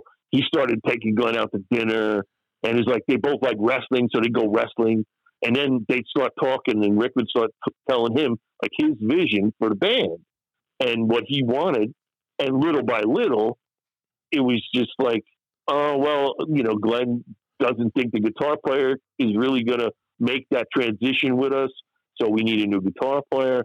Same thing with the drummer. Drummer's not moving forward with the rest of us. And, you know, everybody always blames that stuff on Rick. It wasn't really Rick, you know. It was, Rick had a lot to do with it, but you can't tell Glenn anything. You can't tell him what to do. Yeah. So you could maybe plant the seed or suggest something, but it has to be his idea. And, you know, that was just the way it went. It wasn't like, I want to get rid of the band and I'll get you a whole new band. Yeah. You know, like, because when if I wasn't there with some of the conversations, of course, it was a master plan. He didn't want to tell me because I was like second in command. So I didn't find out a lot of this stuff till later, you know, but yeah, we wound up needing a guitar player who was maybe going to go to where we thought we were moving towards, and the way Glenn's songs were evolving, you know, maybe needed a different guitar player. So then we needed a different drummer. Then all of a sudden, well, we got these 2 amazing guys. It's a different band. We should call it something else. Yeah. Because it was Samhain. It was always going to be Samhain. But like I said, Rick wasn't crazy about the Blood and the Devil Locks and stuff like that. So he sat me down one time and said, don't you think that this look is maybe going to alienate a lot of people, you know? And he says, you've already got your built-in audience, but don't you want as many people as possible to hear your music? And I said, yes, I do. He goes, well, it's just something to think about, because I know a lot of people would look at the way you look and the pictures and the album cover stuff and not buy it just because of that. And it made sense to me, if I was going to be a professional and I was going to do this for the rest of my life, or at least a good long period of time. Yeah. I had to make a living, but I wanted as many people to hear what we were doing and play the bigger places and just, I wanted to be playing in those big shows. Yeah. I wanted to be a rock star. So yeah, it made sense. And after a while, because I did all our auditions. At this point now, probably it seems more attainable, because you got the guy that's produces like Rain and Blood and fucking works with Johnny Cash and Roy Orbison and all this. Yeah, I know, but he hadn't really done any of that shit yet. That's He had done like one Slayer record, and that's it. Yeah. And he had done everything else was hip-hop. rap. Yeah, all hip-hop, yeah. Yeah. Yeah, but he was a guy. He was a cool. player for sure, And oh yeah, but we didn't really know. Like Glenn was just like, after he came in and met us and gave us the card and stuff. It was like, who the fuck was that? Yeah. It didn't mean nothing to him. Sure. But eventually, yeah, of course it did. But it was just one of those things where it was like, yeah, this made sense. And I went home, and after a while, because like I said, when we auditioned, like 30 guitar players, I came in full makeup and everything, devil lock, the whole deal. Yeah. And I was just letting them know, this is what you're going to deal with if we let you get the band. Yeah. So this is all that This is stuff. who you're going to be looking at on stage with you when you're doing this. Yeah. Yeah, and this might be the direction we're still going in, because at the time I wasn't sure, because I was always the one that was trying to change the look and keep evolving that way. And Glenn and I liked wrestling too, so we also liked the whole show business part of wrestling. Sure. And it was just a thing. So we were getting more into that stuff, and Rubin liked that too. So there was a period where we were like, I know I could point out some of the photos of why I'm doing this face or looking like this. It's because it was Ravishing Rick Rubin used to do that. Yeah. Or I used to wet my hair when it was longer, because Bret the Hitman Hart always came on with wet hair. Yeah. And I liked, so at the beginning it was a lot like that. But yeah, I cut my devil lock off, and that was it. I stopped shaving. My sideburns were already big. I already had big Elvis sideburns, so that didn't. I didn't have to work on those. Yeah. But that was it. But that was the main thing. If this band's gonna turn into something else and go to the next level and start selling real records and playing big places and going around the world, you have to evolve. And we got these two guys all of a sudden. Well, this guy's all about metal, and we got this punk rock guy who's like the punk rock Keith Moon. He's amazing. Yeah. This band is changing. So everything just went, and I was like, fuck, I don't have to shave. I don't have to put makeup on. I pretty much wore the same clothes and everything else. Yeah, I mean, that was it. I still have my boots and still have everything else. Yeah. I just stopped shaving, and that was it. But yeah, that was his biggest contribution. Musically, he liked to get his hands on stuff like people love to do. Everybody thinks they can improve something. So he liked to arrange and say, well, how about if you played this part here, or how about if you went to this chord here and stuff. So we would go, okay, well, we'll try that. We go, doesn't work. So we'd go back to the way it was. Yeah. And he liked to work on Glenn a lot about, it was mostly propaganda stuff. But what he saw the band as the bands that he loved. He wanted us to be one of those classic bands like The Doors, Led Zeppelin, Black Sabbath, a band that lasts for 30 years and the people are still playing their records. And that's why the first album is a gatefold. It's a throwback to the 70s. You know what I mean? Our second album cover was a ripoff of The Doors' first album cover. Yeah. It was like, there was all these things that he had this vision for the band. And it was a very 70s kind of vibe. And it's like Black Sabbath was new to me because I was a punk rock guy. Yeah. But I was like, I really like this. And it was real. Everything was like evil. They had cool imagery and stuff. And I was like, I want to do that. So we started evolving into sort of a Black Sabbath-y kind of band. Sure. But we're still punk rock in our heads, except John, Yeah. But he wanted us to be that kind of band. And actually what it turns out is, Glenn's still on the road, still playing all those songs. Yeah. So this stuff has actually lasted like 30 years. I was going to say it did work, you know what I mean? Because and those are not for nothing. And I'm not, the first couple of records are the records everyone remembers the most, you know what I mean?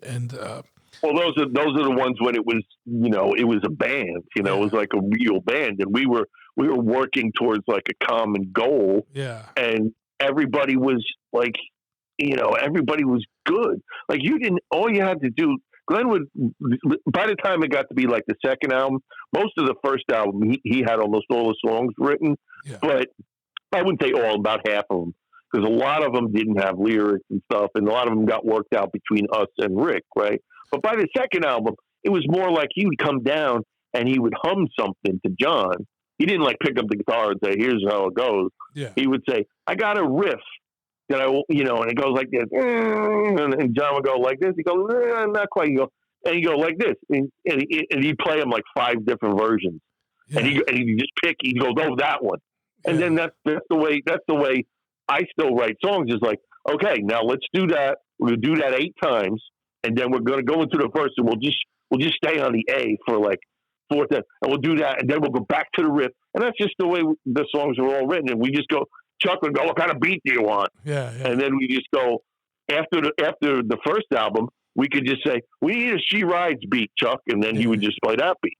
Yeah. Or we need a John Bonham beat in this one. Yeah. And he just play anything you wanted. Yeah. And it was always great. He was like Ringo. Ringo never made a mistake in the Beatles. They never told him what to do either. Yeah. So it was like that with Chuck. So John and Glenn would sit there and work out like a rough arrangement, and me and Chuck would go play pool or go smoke a cigarette, and I'd come in and I go, what key is this in? And they'd say, oh, it's in A. And I'd be like, okay. And then we'd just start playing, and the song would just evolve and evolve until it would be the song. And then Rick would come in and go, what if you play this part? He was like, we already tried that. Yeah. Because by now we knew what he wanted. And Glenn would say, Rick's going to want us to try it this way. Yeah. So let's try it ahead of time. And we would. And then we go, doesn't work. So when he would come in, we'd say, we already tried that. It doesn't work. Yeah. So, but yeah.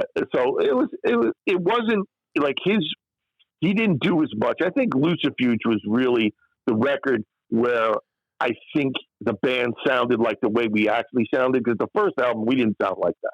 Yeah. We sounded more like Lucifuge, and it was so dry, and he wasn't as heavy-handed, really, but the production was better and stuff. But by the time it got to be like the third record, he wasn't really even around. Yeah. He was so busy working with Tom Petty and the Chili Peppers and everybody. I mean, I didn't even realize some of the bands he'd actually done, since then. I was like, Dixie Chicks? I don't remember him doing the Dixie Chicks album. Yeah. Stuff like that, but he was very busy. So we'd have to play, we could play him a play, like we just did a take, hold the phone up to the playback speaker and say, this is where we're at. And he'd go, okay, call me in an hour. Yeah. And then we'd keep working, and then we'd call him in an hour. And he might come by to listen to some stuff or, whatever. But mainly it was the band and Glenn that was like, we were doing the record on our own for the third one, So, yeah. Now, with Glenn being kind of headstrong for a vision of like what he has, and then, Rick being a producer and having his own vision, did it ever get like real tense or ugly between them two? Like especially like at first, when you guys are first learning how to work together? The thing that I didn't like was while we were trying to do the basics for the first album, he kept calling Chuck into the control room between every take and telling him like specific drum things that he wanted. Like, so Chuck would be listening, and I see him listening. Yeah. Okay. All right. I got it. All right. I don't know. 5 of those, 2 of those over here. Okay. And then he would get into the behind the drums, and while we're doing the take, you could see him like thinking about what Rick wanted him to play, Sure. and like counting and stuff. That never works. Yeah. Like because that it took was him kind of out of the moment and more, and he's more in his head and out of the and I moment. could see Rick was coming from like a real rhythm, beat oriented kind of, background with all the Run DMC stuff and the LL Cool J shit and all that. So the drum parts were really big part of those records. So I could see where he was heavy on the drum stuff. And then when we went to overdub, like he made me do Am I Demon like 20 times. Yeah. And because it's a really hard song to play, all downstrokes for like 4.5 minutes. And I'd be like, look, after like 8 times, I said, look, you're just, this isn't fun. This isn't good. There's no spontaneity left in it. If you just want it to be right, just have somebody else do it. That's what I used to tell him. I said, look, I play, when we're doing the basic tracks where the vibe comes out. Yeah. And like basically almost all our stuff was 1 take, 2 takes. Yeah. And cause we were that good rehearsed, we knew the songs backwards. But yeah, there was some of that stuff in the beginning, and he used to try to get push Glenn a little bit more. And Glenn always been like, I've been singing for 30 years. Don't tell me how to sing. Yeah. And like producers are supposed to pull a performance out of you. Yeah. You're supposed to say, you're almost there. Just one more take. You just go for this note or, whatever. And Glenn was, by that time, he was just like, yeah, I've been doing this forever. I know what I can do, what I can't do. So they didn't really butt heads. It was just like Rick would suggest something. They would say, I don't want to do that. And Rick would get this look on his face like, you really should think about it. He was just like, just think about it. He would say stuff like that. But he had this, most people would just do, like the Chili Peppers. I understand that Rick was very heavy-handed with them. Yeah. And I think like Anthony and those guys, they really needed somebody to do that. And I think that they went along with a lot of the stuff that he said. But just being, but they're all from California. They were probably a lot more relaxed and easygoing guys. Yeah, and we're from Jersey. We're like, no, we're not doing that. Yeah, you know how it is. Yeah, exactly. So but so I don't. There was never any big. I never heard any big arguments or nothing. I never got pissed off. It was just basically, hey, we really didn't think Rick was that big a deal, so we were just going to do whatever we wanted. If he was going to put out the records, he was going to pay for everything. That was fine, but we're still going to do what we want. Yeah. And the only big thing that I think he did was that he totally changed Mother from the song that it started out as. And I'm surprised I don't have a tape, because I have rehearsal tapes from like day one. And Mother started off as a fast, like crazy punk rock kind of song, and it turned into an AC/DC song. And so the only thing that's left is the end, where we go crazy at the end. Yeah. The speed up at the end. Yeah. But I don't even remember it. See, I don't even remember how the song was before. Yeah. And he might have tweaked Twist the Cane a little bit more, whatever. But yeah, Mother was his big thing. And if it was up to him, he would have just had us play like that Cult record that he produced like 6 months or a year before us. Yeah. It's just basically AC/DC, same drum beat, just the same boring, bass stuff, and just, close chords. Get out. That's Mother turned into that. That's why it's one of my least favorite songs, Yeah. But, some of those were originally Samhain songs, right? Like Twist the Cane, right? Yeah. A couple of like 3 or 4. We were doing a cover of an Elvis song.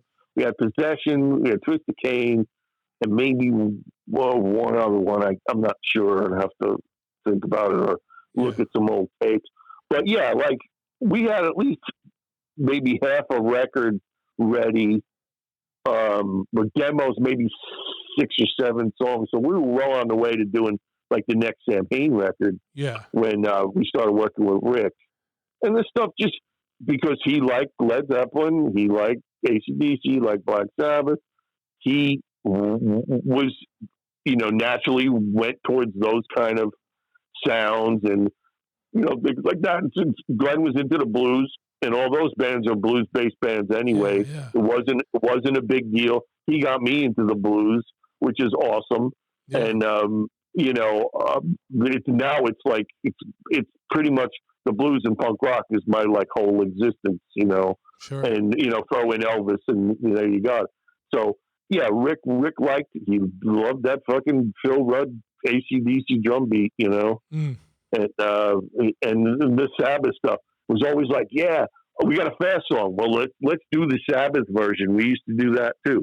It was like, this is the way the song is. Now let's do the Sabbath version. We just play the same song, like Typo Negative, just do it really slow. Yeah. Like Typo would be like, yeah, let's just play the Beatles on the slow speed and then write a song like that. Yeah, take a Beatles 45 and play it on 33.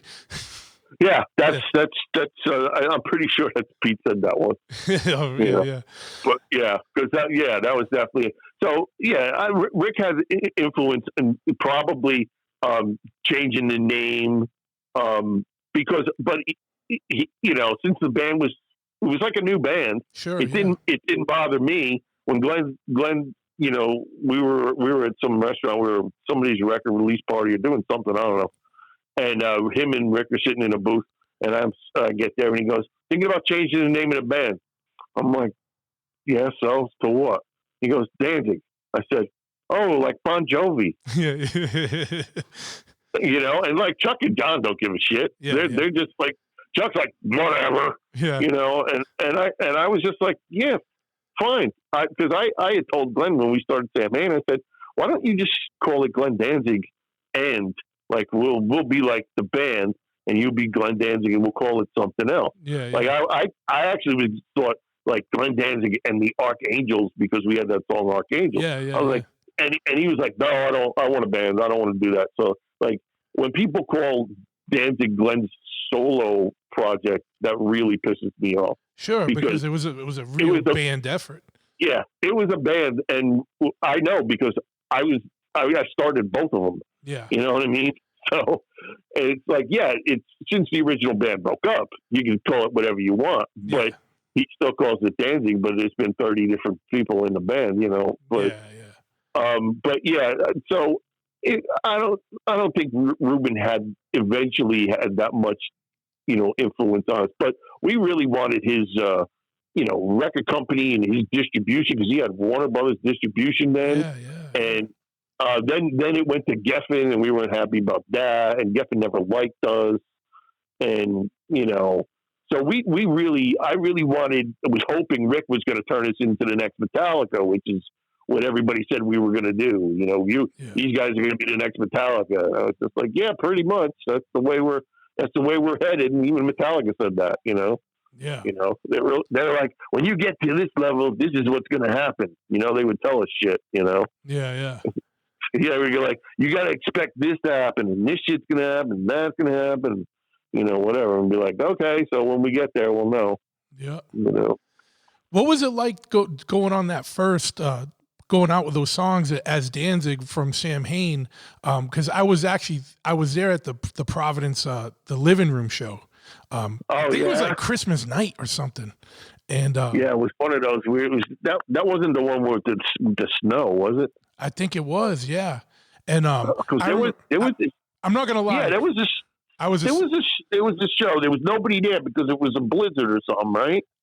Was that the one? I think there was a good crowd there. Maybe it wasn't that. No, I must be thinking of another show. But yeah, I remember the Living Room. You can't forget a name like that. Yeah, and it was the Big Bubble and yeah. I don't remember anything else. But well, back then, so we only had that album's worth of songs. Yeah. And so we played some Samhain songs. We played some Misfits songs. Yeah. You played Halloween. I remember that.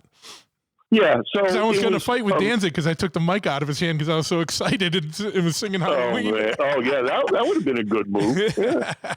But that was, because we didn't really know what to expect. And, at that point, I was like a 15 or 16-year-old kid, and I was just all rambunctious. I was a little punk rock kid, you know what I mean? I was still treating it like a punk rock show. We didn't know, you know what I mean? And we were a little surprised. But we still treated the shows like a punk rock show. Yeah, I mean, yeah, even absolutely. that's we still had that attitude. And like when you see that live Mother footage and the barricades all busted and people are like setting stuff on fire, yeah, that was like the biggest punk rock show I ever played. Yeah. And so it was. We were definitely still like that, but we knew people were going to want to hear some of the Samhain songs, and we knew people, of course, were going to like to hear Misfits songs because now it was even further away from them ever hearing the Misfits again. Yeah. Oh, so every once in a while, we'd play London Dungeon, we'd throw out, we'd play Die Die, something like that, and people always liked it. So, and as we got to the second record, we had more material. We started dropping that stuff, and we'd still play a Misfit song every once in a while, but we didn't really play any Samhain songs after that. Yeah. But yeah, and Chuck and John would just like, go through the motions, like it's like, yeah, whatever, just to get, Chuck playing Mother of Mercy. It's just like, yeah, whatever, get to the real stuff. Yeah. Now, what was it like? Like, how long was it before like things took off and it like advanced from like, because it wasn't too long until you guys really just shot up, like, and it was like, now it wasn't clubs anymore. You guys were playing theaters and stuff, and or in arenas and shit. Like, how long? Like, what was that ride like? Well, let's see. We did our first tour. We had played like 5 shows with Slayer, just like major cities. We did Chicago, Detroit, New York. So we're already, playing bigger places, but supporting somebody else. So we go with Metallica, but Metallica wasn't even big yet. Yeah. Like when we played with them over in Europe, they were playing clubs. Yeah. We played. We played one arena and it was empty. It was like, it was half full, not even. Yeah. There was like 8,000 people there, and it was like a 20,000 seater. But most of the places we played with them were not big.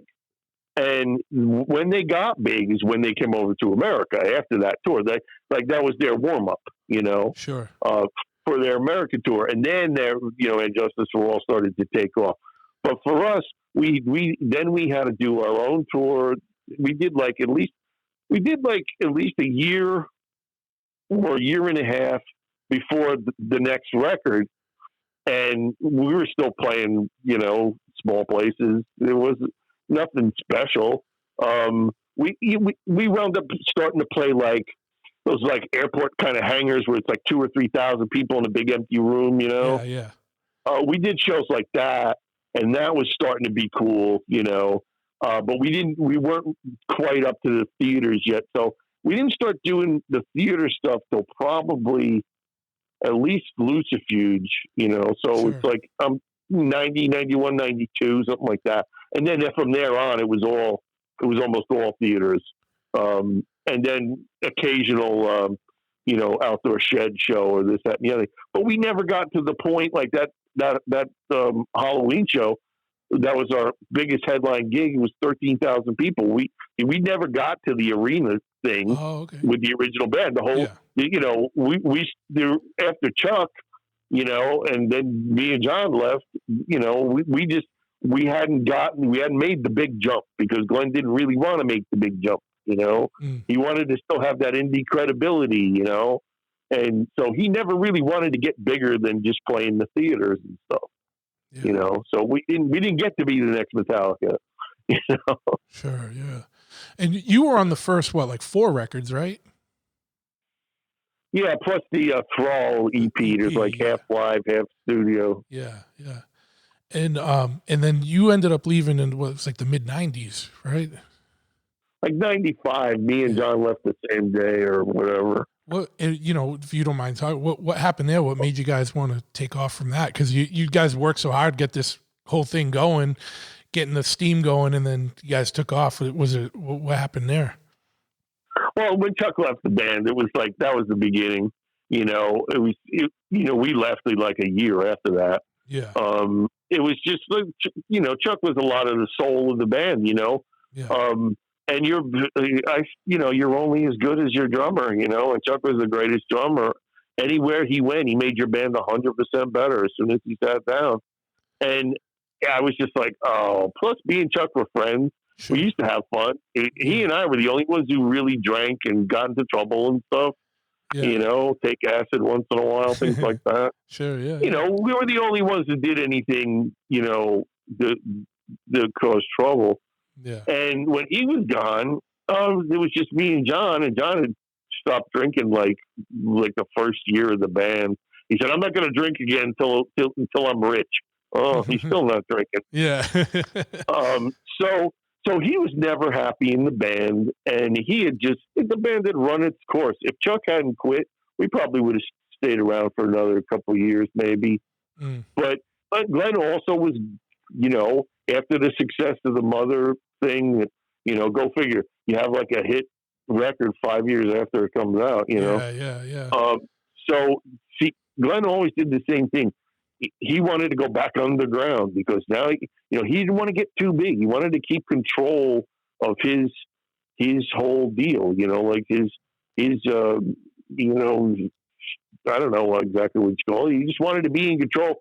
So he could never get beyond his control. And he had told me, he said, well, if you try to make the big jump into the big leagues and you don't succeed, you can't ever go back because your old audience won't take you back and stuff like that. So I think he had a little fear of success, but he was fine. He didn't need to get any bigger. He didn't need to make any more money. He was fine right where he was at, but it just became less fun. Like he wasn't having fun on the road, and he would bring his little dark cloud wherever he went, and nobody was having fun. Yeah. And nobody wanted to hang out with him. All he wanted to do was go to strip clubs and the comic shops and stuff, and not everybody wants to do that. Yeah. Plus, nobody had the money to go to strip clubs and things like that. So John wasn't hanging out with anybody. It just wasn't as much fun anymore, and I was like, I'm not, John's like, well, I'm quitting the band at the end of the last tour. I was like, I don't think I'm going to want to do this with. I couldn't imagine doing it without John either. Sure, yeah. Because, I could have stayed with Glenn, and I knew where he was going to go, and I could have went with that, but my heart wasn't in it. And that's what I told them. I said, I'm just not giving it 100% anymore, and I feel like I'd be cheating the audience if I wasn't really into it. And it was kind of like, you know what, you should go. This will be a new start for you, and I'm going to do my thing. And that was basically it. It was just like the band kind of just ran its course, Yeah. And he went on to do all of, that crazy record he put out first, and then all the stuff he's been doing since. And I expected John to put out a bunch of records. He put out one. Yeah. And Chuck went and played with Social Distortion, and then he kind of retired, and I just kept putting out. I put out a record every so often, and I'm working on number 6, and I put out a book, and whatever. So it was just time to go our separate ways. Sure. If we had gone to the point where I think we were playing arenas and things like that, the money would have been coming in and all. We probably would have done what most people would do, is like, stick it out for a couple more years so you can make some more money. I had told John, I said, if you're not happy, what you should do is this band could be really popular. You make a name for yourself, and then if you want, go off and do a solo thing, or you go play with Ozzy, or whatever. Yeah. And that's what I thought he was going to do, but he didn't. And and that was it. And I just went and did my own thing, and that was it. So you're cool. You guys are all still cool. It wasn't a blowout. It was just kind of the thing just ran its course. Yeah, no, we all talk still. I don't hear from John that much. He's popped up lately. He shows up every couple of years. He pops up on like Facebook or something and does some things or does a show or whatever. Yeah. And I hear from Chuck through the grapevine mostly. Every once in a while, I get a secret message from Chuck. And I haven't talked to Glenn like since I left the band. once you're out of the band, Glenn really doesn't want to have nothing to do with you anymore. You know, so that's just the way it goes. I was like, oh, you know, I thought we could still be friends, but you know, especially since you guys were like childhood friends, you know. well, yeah, it was. Well, I was a child, but he was always. I always thought he was like 4 or 5 years older than me. I didn't realize he was like 9 years older because he was still into the same kind of stuff that I was into.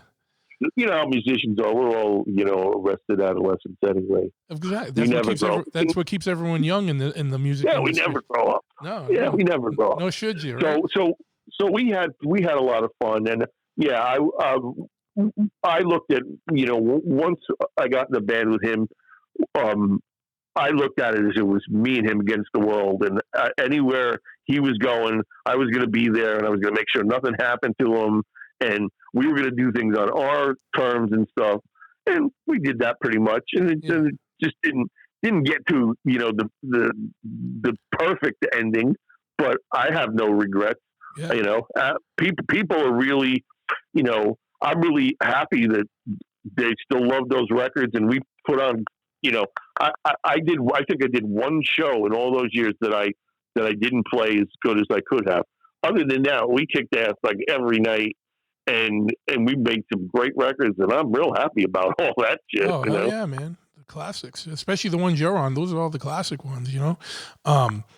And what any particular standout memories of those years? I know you said like every night you guys played your ass off, but was there any particular things from that time frame that like stick out for you, whether it was a show or just any particular memories or anything? Yeah, I know that stuff is just so many things. Yeah, you know, of course, a lot of it you can't remember unless you see pictures or somebody says, "Hey, remember that one?" or whatever. Yeah. No, there's all these little things, but there was also like you'd meet people or somebody come backstage and they're like, everybody I knew was famous, you know. So I was friends with Soundgarden, Metallica, Slayer, White Zombie, Typo Negative, Marilyn Manson, then Korn, you know, like, so it was really no big deal. I mean, the time we got to see Roy Orbison, of course, that was, you know, major. You know, meet people like that. But for the most part, it was basically, I wanted to stay on the road, and we just didn't play enough. But once the band was into like the second week of any tour, the band and the crew were just like a well-oiled machine. It was just great, and we were great every night. And it was it was like you could do no wrong. It's like the best feeling ever, you know. Yeah. And everybody was so into it, and then we'd spend like 2 or 3 hours hanging out afterwards, signing autographs and taking pictures. That's the stuff I remember the most. Sure. You know? Yeah. And I liked playing with Black Sabbath. We did 2 weeks. The only two bands Danzig only opened up for Metallica, Slayer, and Black Sabbath. Yeah. That's pretty good. And we did 2 weeks of Black Sabbath, so I get to hang out and talk to Tony Iommi, Geezer Butler, like two of my favorite players. Yeah. And Dio was a really nice guy that, you know, and I think even Glenn got a kick out of that. Me and John thought it was the best. Sure. But like Glenn and Chuck were like, nah, fuck Black Sabbath, you know, those old farts or whatever. Yeah, but it was like a passing of the torch. That's what the whole point of was, to have Black Sabbath was sort of endorsing us, you know? Yeah, absolutely. So I thought it was important. It was only 2 weeks. Plus, it was fucking. We got to hear Black Sabbath every night if you wanted. Oh hell you know? Yeah. And doing some of those festivals, like me, I met Robert Plant. He was really nice. Getting to hear Robert Plant singing some of those Zeppelin songs, you know, sure. And everybody's hanging out, and you after you did your show, and you're sitting outside. And we used to make this little patio area. I used to set up tables and chairs for us to hang out by the bus, you know, in those festival shows. And so you're listening, and everybody's like, "Oh," and he's like, "Oh, almost hit that note." Oh, you know, it's And you know, I don't know, Lenny Kravitz. You know, he was a real cool guy. I remember running into people from the old days, like Brian Baker. Was probably playing with Bad Religion by then. Yeah. You know, and all of a sudden there he is. You know, and it was always cool to do that. I hated traveling like to all those Europe places were just, I couldn't stand it. It's just like, I'm like a 24-hour 7-Eleven kind of guy. I want a big gulp. I want to go to the store and get it. Yeah. I want, I don't want to have to, like, you pull into some of these towns after dinner, the whole place is closed up. Yeah. You can't get food. You can't get booze. You can't do nothing. and the hotels, I like slept on a piece of wood that had like a piece of foam on top of it. Yeah. I was like, this is it. They're not into air conditioning out there, or ice or anything. So. Oh no ice, and everything was room temperature. The beer, there was a different beer in every town. That was okay, but sometimes you got beer from one town that you hated, and nobody would drink it. So that was the only beer that was left. That was awful. All that stuff was great the first time you do it or whatever. But eventually, it's like, you know what? I'm in a band. This is what I want to do. All this traveling stuff is, everybody goes, oh, you get to see all this. No, you don't. It's like you and all you really care. All you care about is that show. You don't care about any of that other stuff. Yeah, and you're on tour, so it's not like you got like 4 days off, like in between stuff to do stuff. It's like you're getting on the bus, going to the show, getting on the bus, going to the next show. You know what I mean? And, get on a plane, whatever. Yeah, we'd have like the 1 day off, and then your 1 day off might be spent traveling, or you drive all this way and then you get into your hotel at 3 a.m. Yeah. So then you sleep all day, and all you want to do is get something to eat, go do sound check, and then chill out until the show, and that kind of shit. So yeah, there wasn't a lot of running around, and you had to make your fun, and the fun was mostly hanging out with the crew and the rest of the band and stuff, and the opening bands. If they wanted to hang out, that was always fun. A lot of opening bands were like, they didn't know what to do about it, or they couldn't hang, that kind of shit. Yeah. So man, since Danzig, since you left Danzig, you've had your own body of music that you've created that's been kind of across the board. You had I know you had an instrumental record, or like a punk record, or even kind of like the name appropriate titled the kind of country record, and right. And also you put out your book, Camera Obscura, which was highlighted your early days of photography. What do you got going on nowadays? Yeah, I'm still working on the second book. I've been painting full time since 1999, so that's a good 20-something years. Yeah. So I sell my paintings. I've done a couple album covers for people.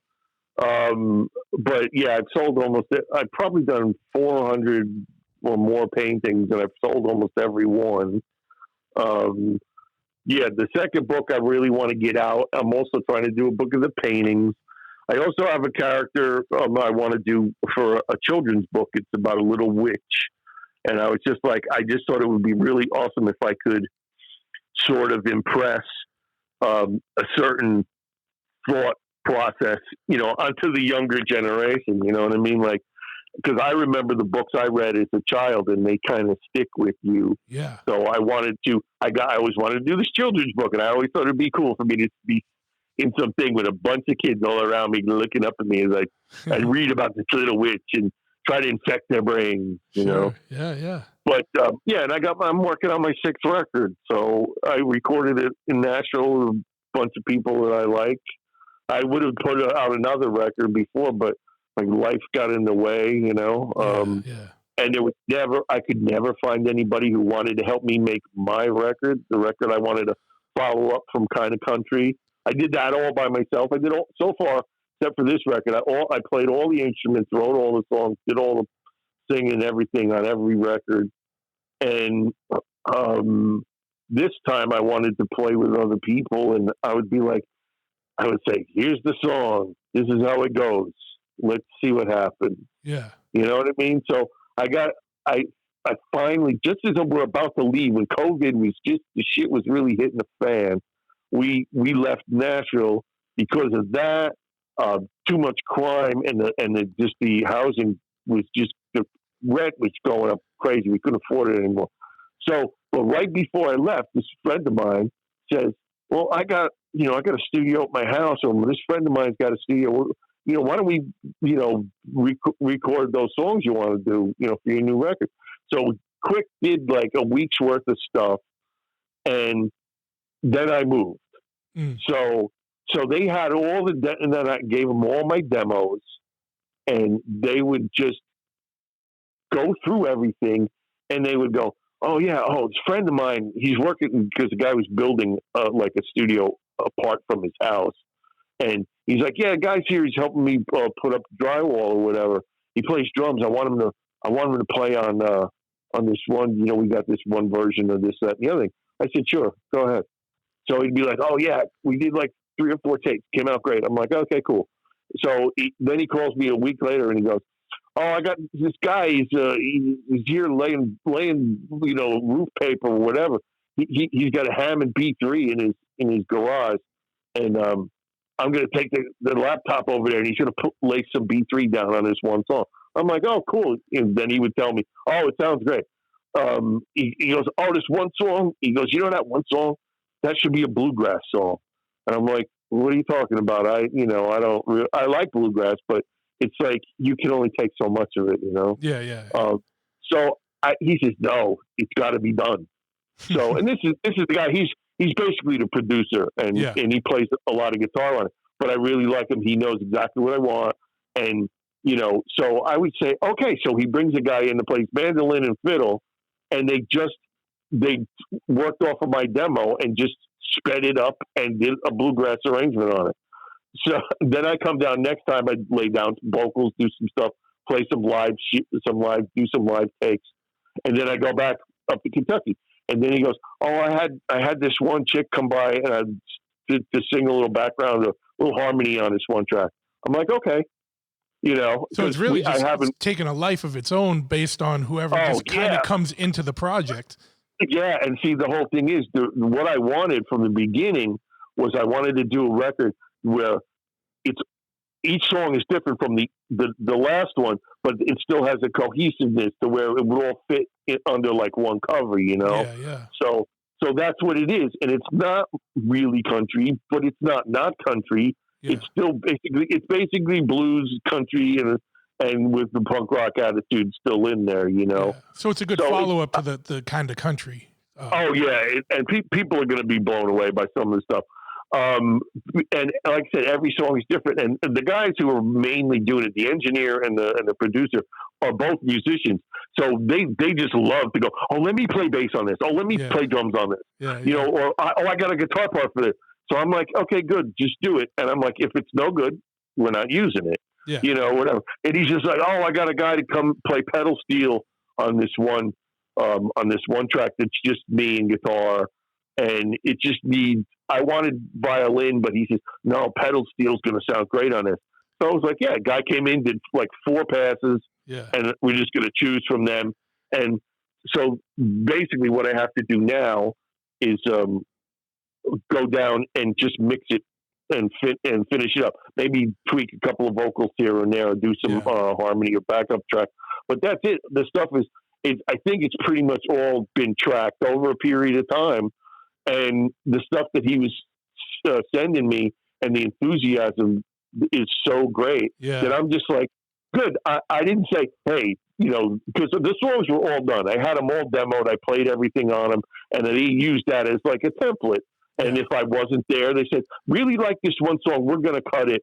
And when you come down, you just do your parts or play on this or do whatever. Yeah. And if you don't like it, we'll cut it again, Sure. So, but it's really, I'm hoping I can mix it good enough to where it's the record that I really wanted to make. Yeah. And it just took forever most people just wanted to put their name on my record or have my name on there, basically, I played on Eerie's record, but they didn't want to make the record I wanted to make. Sure. Yeah. So this one is going to be people are just going to be really shocked, and they're going to say, "Well, it's really cool," because there are a lot more people like Kind of Country than I thought they would, and I didn't really know. I just wrote the songs that I had just accumulated a bunch of songs that were kind of country. Yeah. And so that's why I called it that. Yeah. Yeah. I didn't sit down and say, hey, I'm going to write a country album, because I never do that.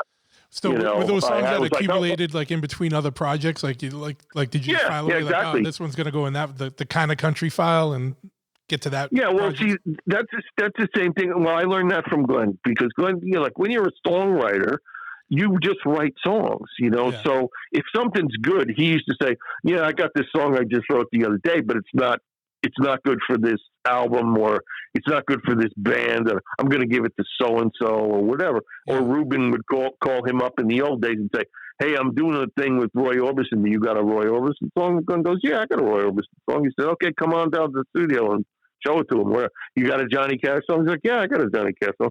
So I've done the same thing since I started writing seriously, which is pretty much all from Danzig. And it'd be like, oh, well, this is a punk rock song. Well, I might as well finish it and maybe do a demo of it, and then I'll just put it on the shelf, Yeah. And so I had a bunch of punk rock songs. I had a bunch of country songs. And so I put out a punk rock record. And then I was just like, well, I'm going to put out these because this seems to be what's coming out, and I'm having fun with it. And it's really kind of new for me, to just do stuff like that. So then I was just like, yeah, I'm putting it out. And I put out whatever I want, because I don't have to worry about selling records, because nobody buys them anyway. I don't give a shit. I'm just doing this stuff for me. Yeah. And then, and so I'm really excited about this record. Plus I want something to listen to, Sure. The songs are really good, and I want to fucking drive around and listen to them. Dude, isn't it crazy that Nashville is such a music oriented city that like, you can have a guy coming in to put sheetrock up in your studio, and then he's ended up playing fucking steel guitar or fucking keys or something on your fucking project.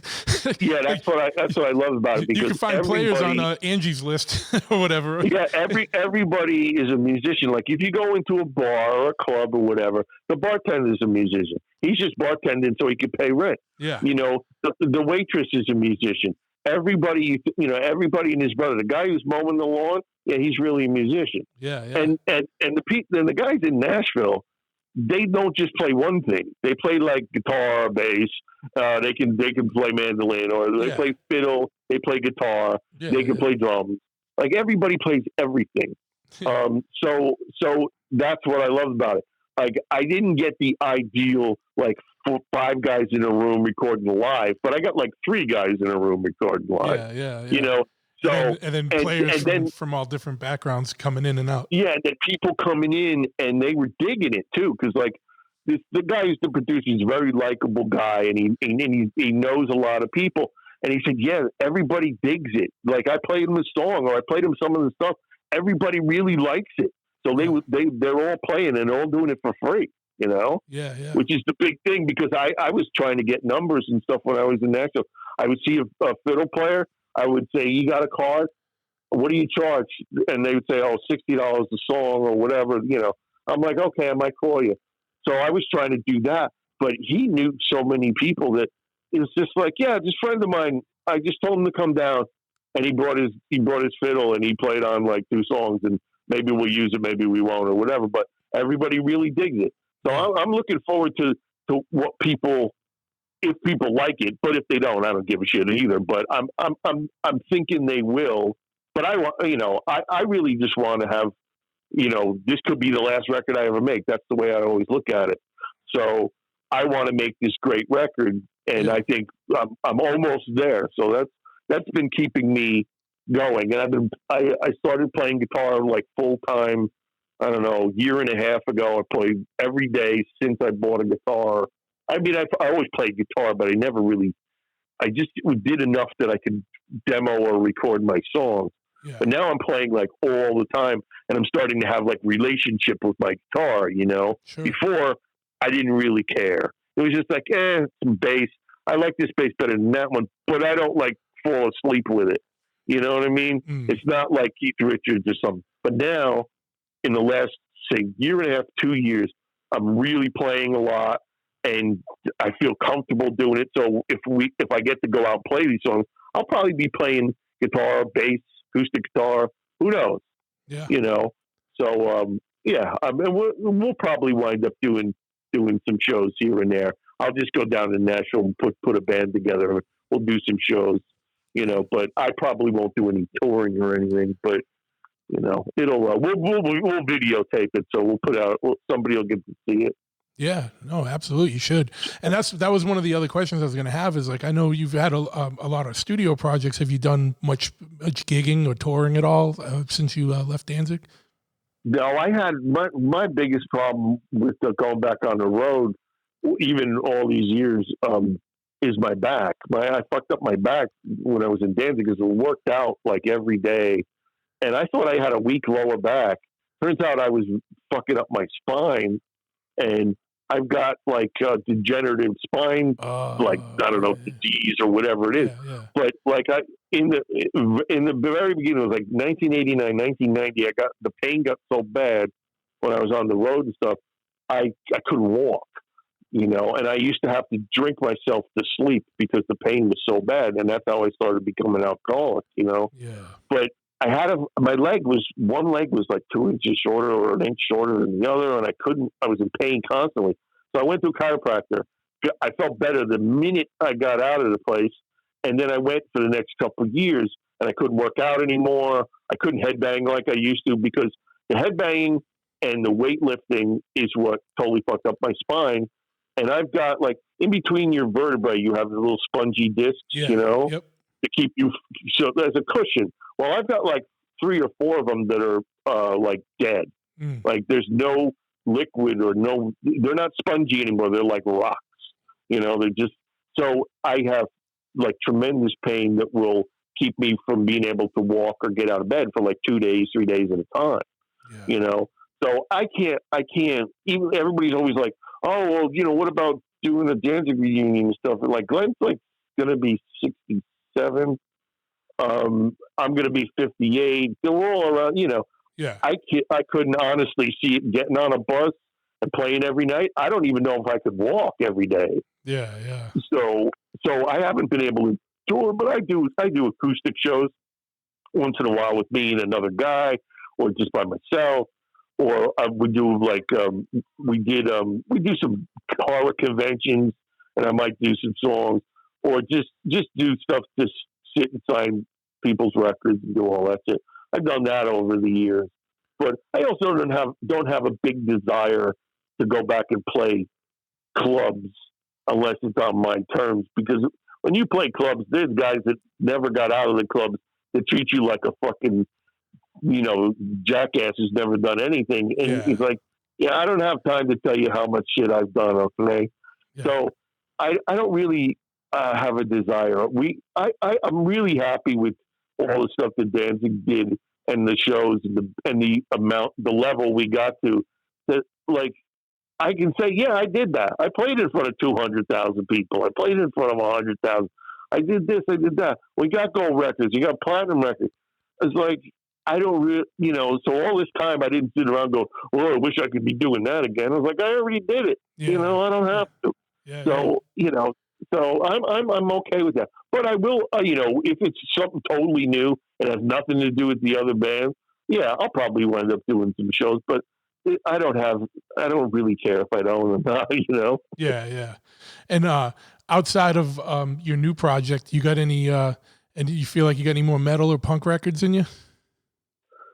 Let me see I was going to do, I might still put out a compilation. There's some more of the spooky kind of stuff that I was doing, like my Bad Dream record and the Blood in the Body, things like that, more gothy kind of spooky shit. Stuff. Yeah. Yeah, I have that stuff. That's just natural to me. I always looked at it as a sort of like just a real dark blues kind of shit. Yeah. But it was just kind of spooky. But I've got like some unreleased stuff there, and I was going to do a compilation of like the first 3 or 4 records, and with the unreleased stuff, and just put like a CD out or whatever, so people, because all my records are out of print, so they can just get a nice overview of the spooky stuff, and then I'm probably putting out like a Rosemary's Babies 12-inch, like of all the album tracks, with one of the ones that got left off the CD and stuff like that. Yeah. But it's never been on a 12-inch. Rosemary's so, Babies had a 7-inch. I remember that 7-inch, and then didn't later you guys put everything on a CD or something? Yeah, for the 20th anniversary or 25th anniversary, whatever it was.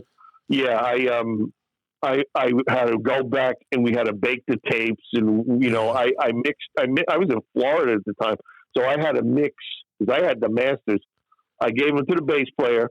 He had them taken to a studio, transferred, and I had to mix the thing like through by computer and over the phone. Wow. And I made like pages and pages of notes of like how I wanted this to sound and this and all that. And when it came out, I was really, really happy with it.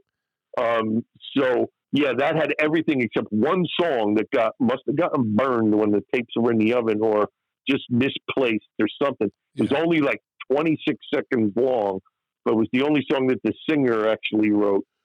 So I got it off the record and I did like an edit. So it's on there.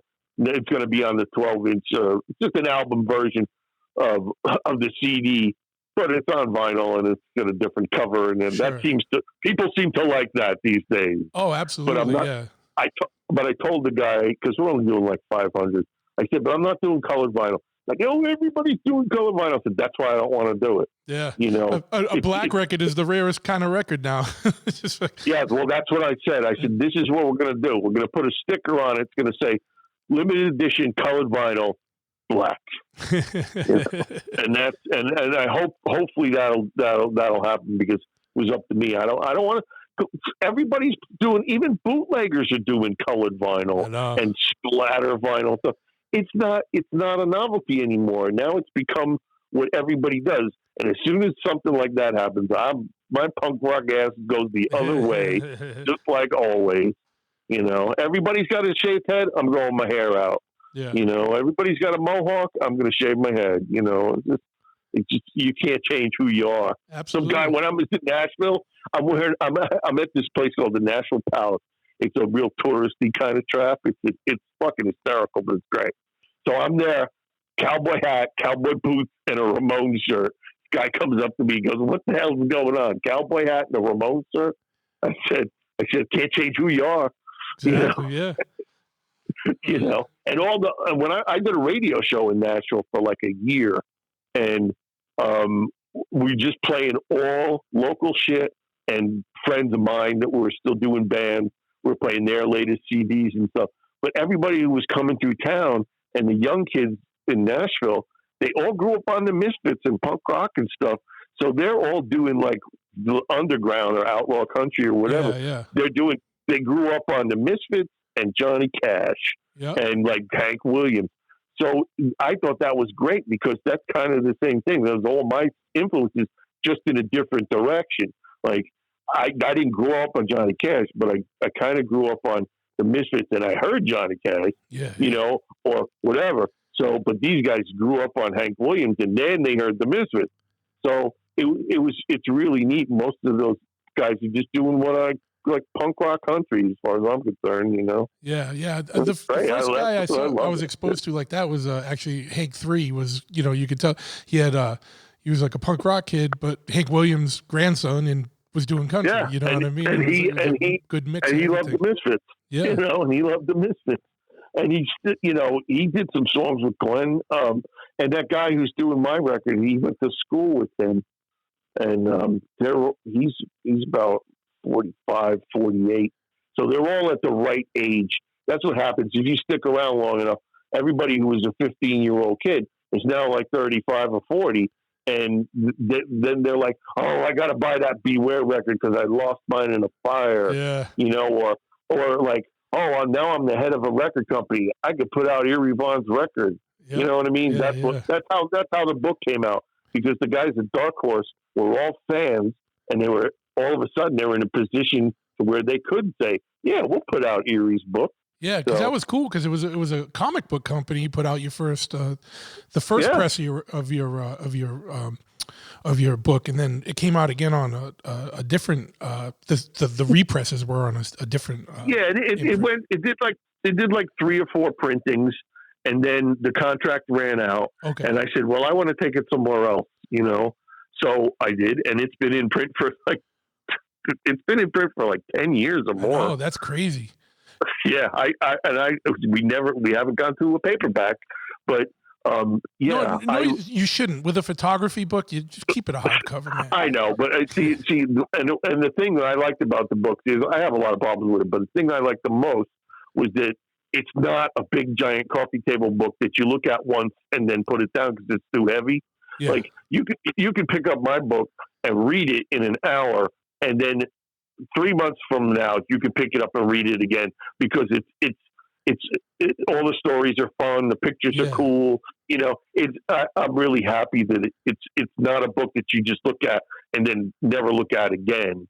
And the next one is going to be the same size. It's going to be like a companion to that. Good. It's just not going to. It's just going to be, but all the pictures are going to be like pristine museum quality. Like this is exactly the way that when I took them that day, this is what they look like. Yeah. You know, so it is not going to be as much bullshit. And like I already told the stories, so you know, it won't be. There'll be captions, but not as much text.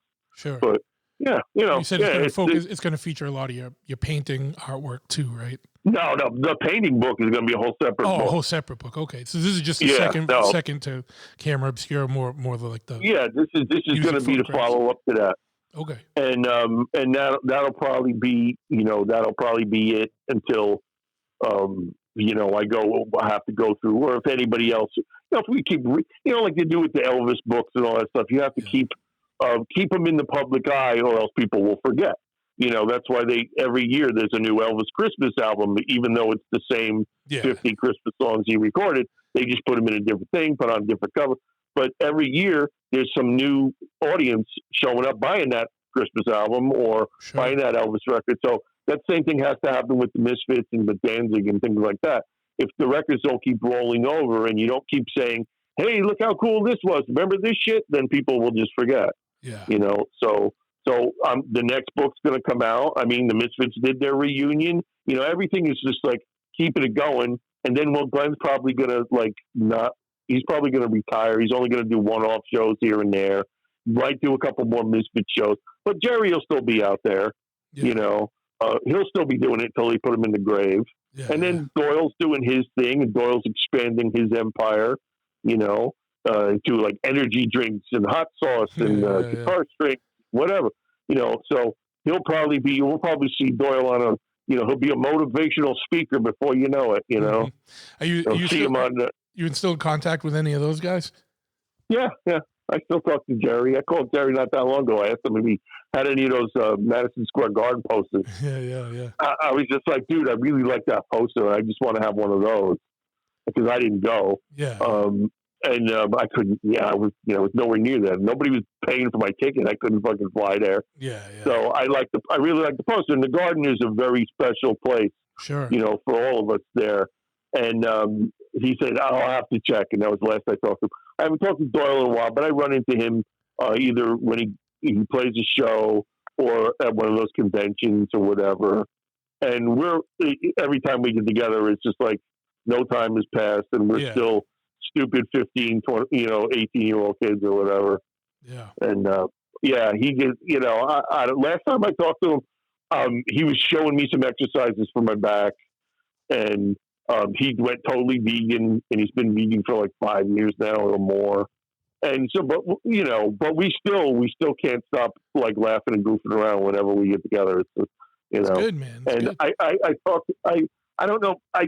Pete, I still hear from Pete from Samhain. We're on Facebook back and forth here and there. And that's Frank Licata from the old Misfit days, Mr. Jim, Joey Image before he passed. Bobby Steele, I still talk to Bobby when I see him. You know, so we're all part of this like weird fraternity, sort of. You know. Yeah. Now, any I know we talked about like you kind of address like Danzig stuff. No plans for any more Samhain reunions or one-off shows or anything. Oh no, not for me. I mean, they asked me to do the first one, and the Samhain reunions have been going on since 1999. Yeah. No, that's what I meant more for you. You know what I mean? But they said, you want to do this? I said, yeah, I'll do it if Pete does it. Pete said no. So I they never asked me after that. And I'm like, yeah, come on. And they just look ridiculous. And I also said, I worked off really, really hard to get my hair to be this long, this white. Yeah, yeah. And I ain't shaving, and I'm not pouring blood on my head at 50 years old. Forget about it. I was like, you want to go out there and do that and pretend you're still, 20 years old? Go right ahead. But I'm not doing it. Yeah, yeah. So, and it's Glenn and two drummers, Yeah. So whatever. Cool. Well, where can people? I appreciate all the time, man. We're a couple hours into this. Where can people find out more information about you and all the stuff you got going on? Because you've stayed super active, man. Like, you got any websites or like social media that you wanted to promote? Hold on. Yeah, I just got. I just tell people to email me. It's EerieVon777@gmail.com. I answer all my mail. I have since, I don't know, 83. Yeah. But I'm on Facebook. I have a fan page and I have a regular page. If you want to find me, all you got to do is Google. Just type in Eerie Von, you'll find me. Oh yeah. But I have a site, but we haven't really like done anything with it. And everything I sell, like parts of my collection or books, or like I still have Rosemary's Babies records I sell once in a while because I still have copies. I do that all. It's all one-on-one. Sure. When I make the photos, I just sold a bunch of photos last month. That every so often I have to make prints for a convention or whatever, and I have some photos left over, so then I make them available to the public. But that's all like, you want one, you get in touch with me. That's it. It's all one-on-one shit. Sure. So, Yeah. Well, what I'll do too is in the show notes, I'll put your email. So if anyone wants to get in touch with you, you don't have to remember it, but it's pretty easy to remember anyway. EerieVon777@gmail, but I'll put it in the show notes. So that's fine. That's generally the way it goes. And eventually I'll have it. I'm pretty sure I have EerieVon.com somewhere. Yeah. So, but we just haven't really, the old lady works, and I don't know enough about the computer. I can email and I can do this, but I can't open this up. I can't do that. I mean, I'm a typical 58-year-old guy. Doesn't know what the fuck's going on when it comes to the computer. You know what I mean? I'm still part of the dumber, pre-computer generation. Yeah. Yeah. Well, hey man, you it doesn't matter. You make music. That's what you do. Any timeline on the release of that record that you're working on, or do you not really? Well, it's just like the book. I would have liked to have it done a year ago, but it's just the way it's worked out now. Yeah. As soon as I get it mixed, I'm going to press hard copies because I can't sign a download. You know what I mean? Yeah, yeah. So when I do conventions and the people want to buy a CD, so I'm going to make hard copies, and I'll probably make some songs available. I probably aren't going to do any Spotify or any of that shit because it's a nightmare. The artist gets fucking dicked we get like 3 cents and they get $1, or whatever. And you get a mountain of these 7-cent checks and $11 checks or whatever. Yeah. Fuck that. Yeah. So I'll probably make it so you can hear it, but you can't download it. You're going to have to buy it from me. So, and that's fine. I can make back my costs if I sell 100 copies. So that's all I need to do. That means I can press another record just by doing that. I don't need to sell 1 million copies. Yeah. Yeah, it's fine. I really like being in that position. It's the same position that Paul McCartney's in because you know what? He doesn't care if he sells any records either. No. Yeah. Yeah. He's a little bit different kind of position, but yeah, the same attitude for sure. Yeah. Well, for me, it's the only way you stay sane. You can't care about stuff like that. And I'm going to do this. I'm a painter, basically. I've been painting for 20-something years. Every day. It's like, if I sell them or not, I'm still going to do it because, that's the line from Frida. It says, you'll paint because that's what you do. You'll paint till you die, and the same thing with music. You you can't turn it off. Like you pick up a new guitar, or you write a new song, it just happens. Yeah. You know, or it's just, or you know, the guitar sits there and it keeps telling you, pick me up. What are you doing? So you can't not do it. It's just the way it goes. So in that way, I still think it's funny. You know, it's the joke. He doesn't care if he sells any records either. Absolutely. You know?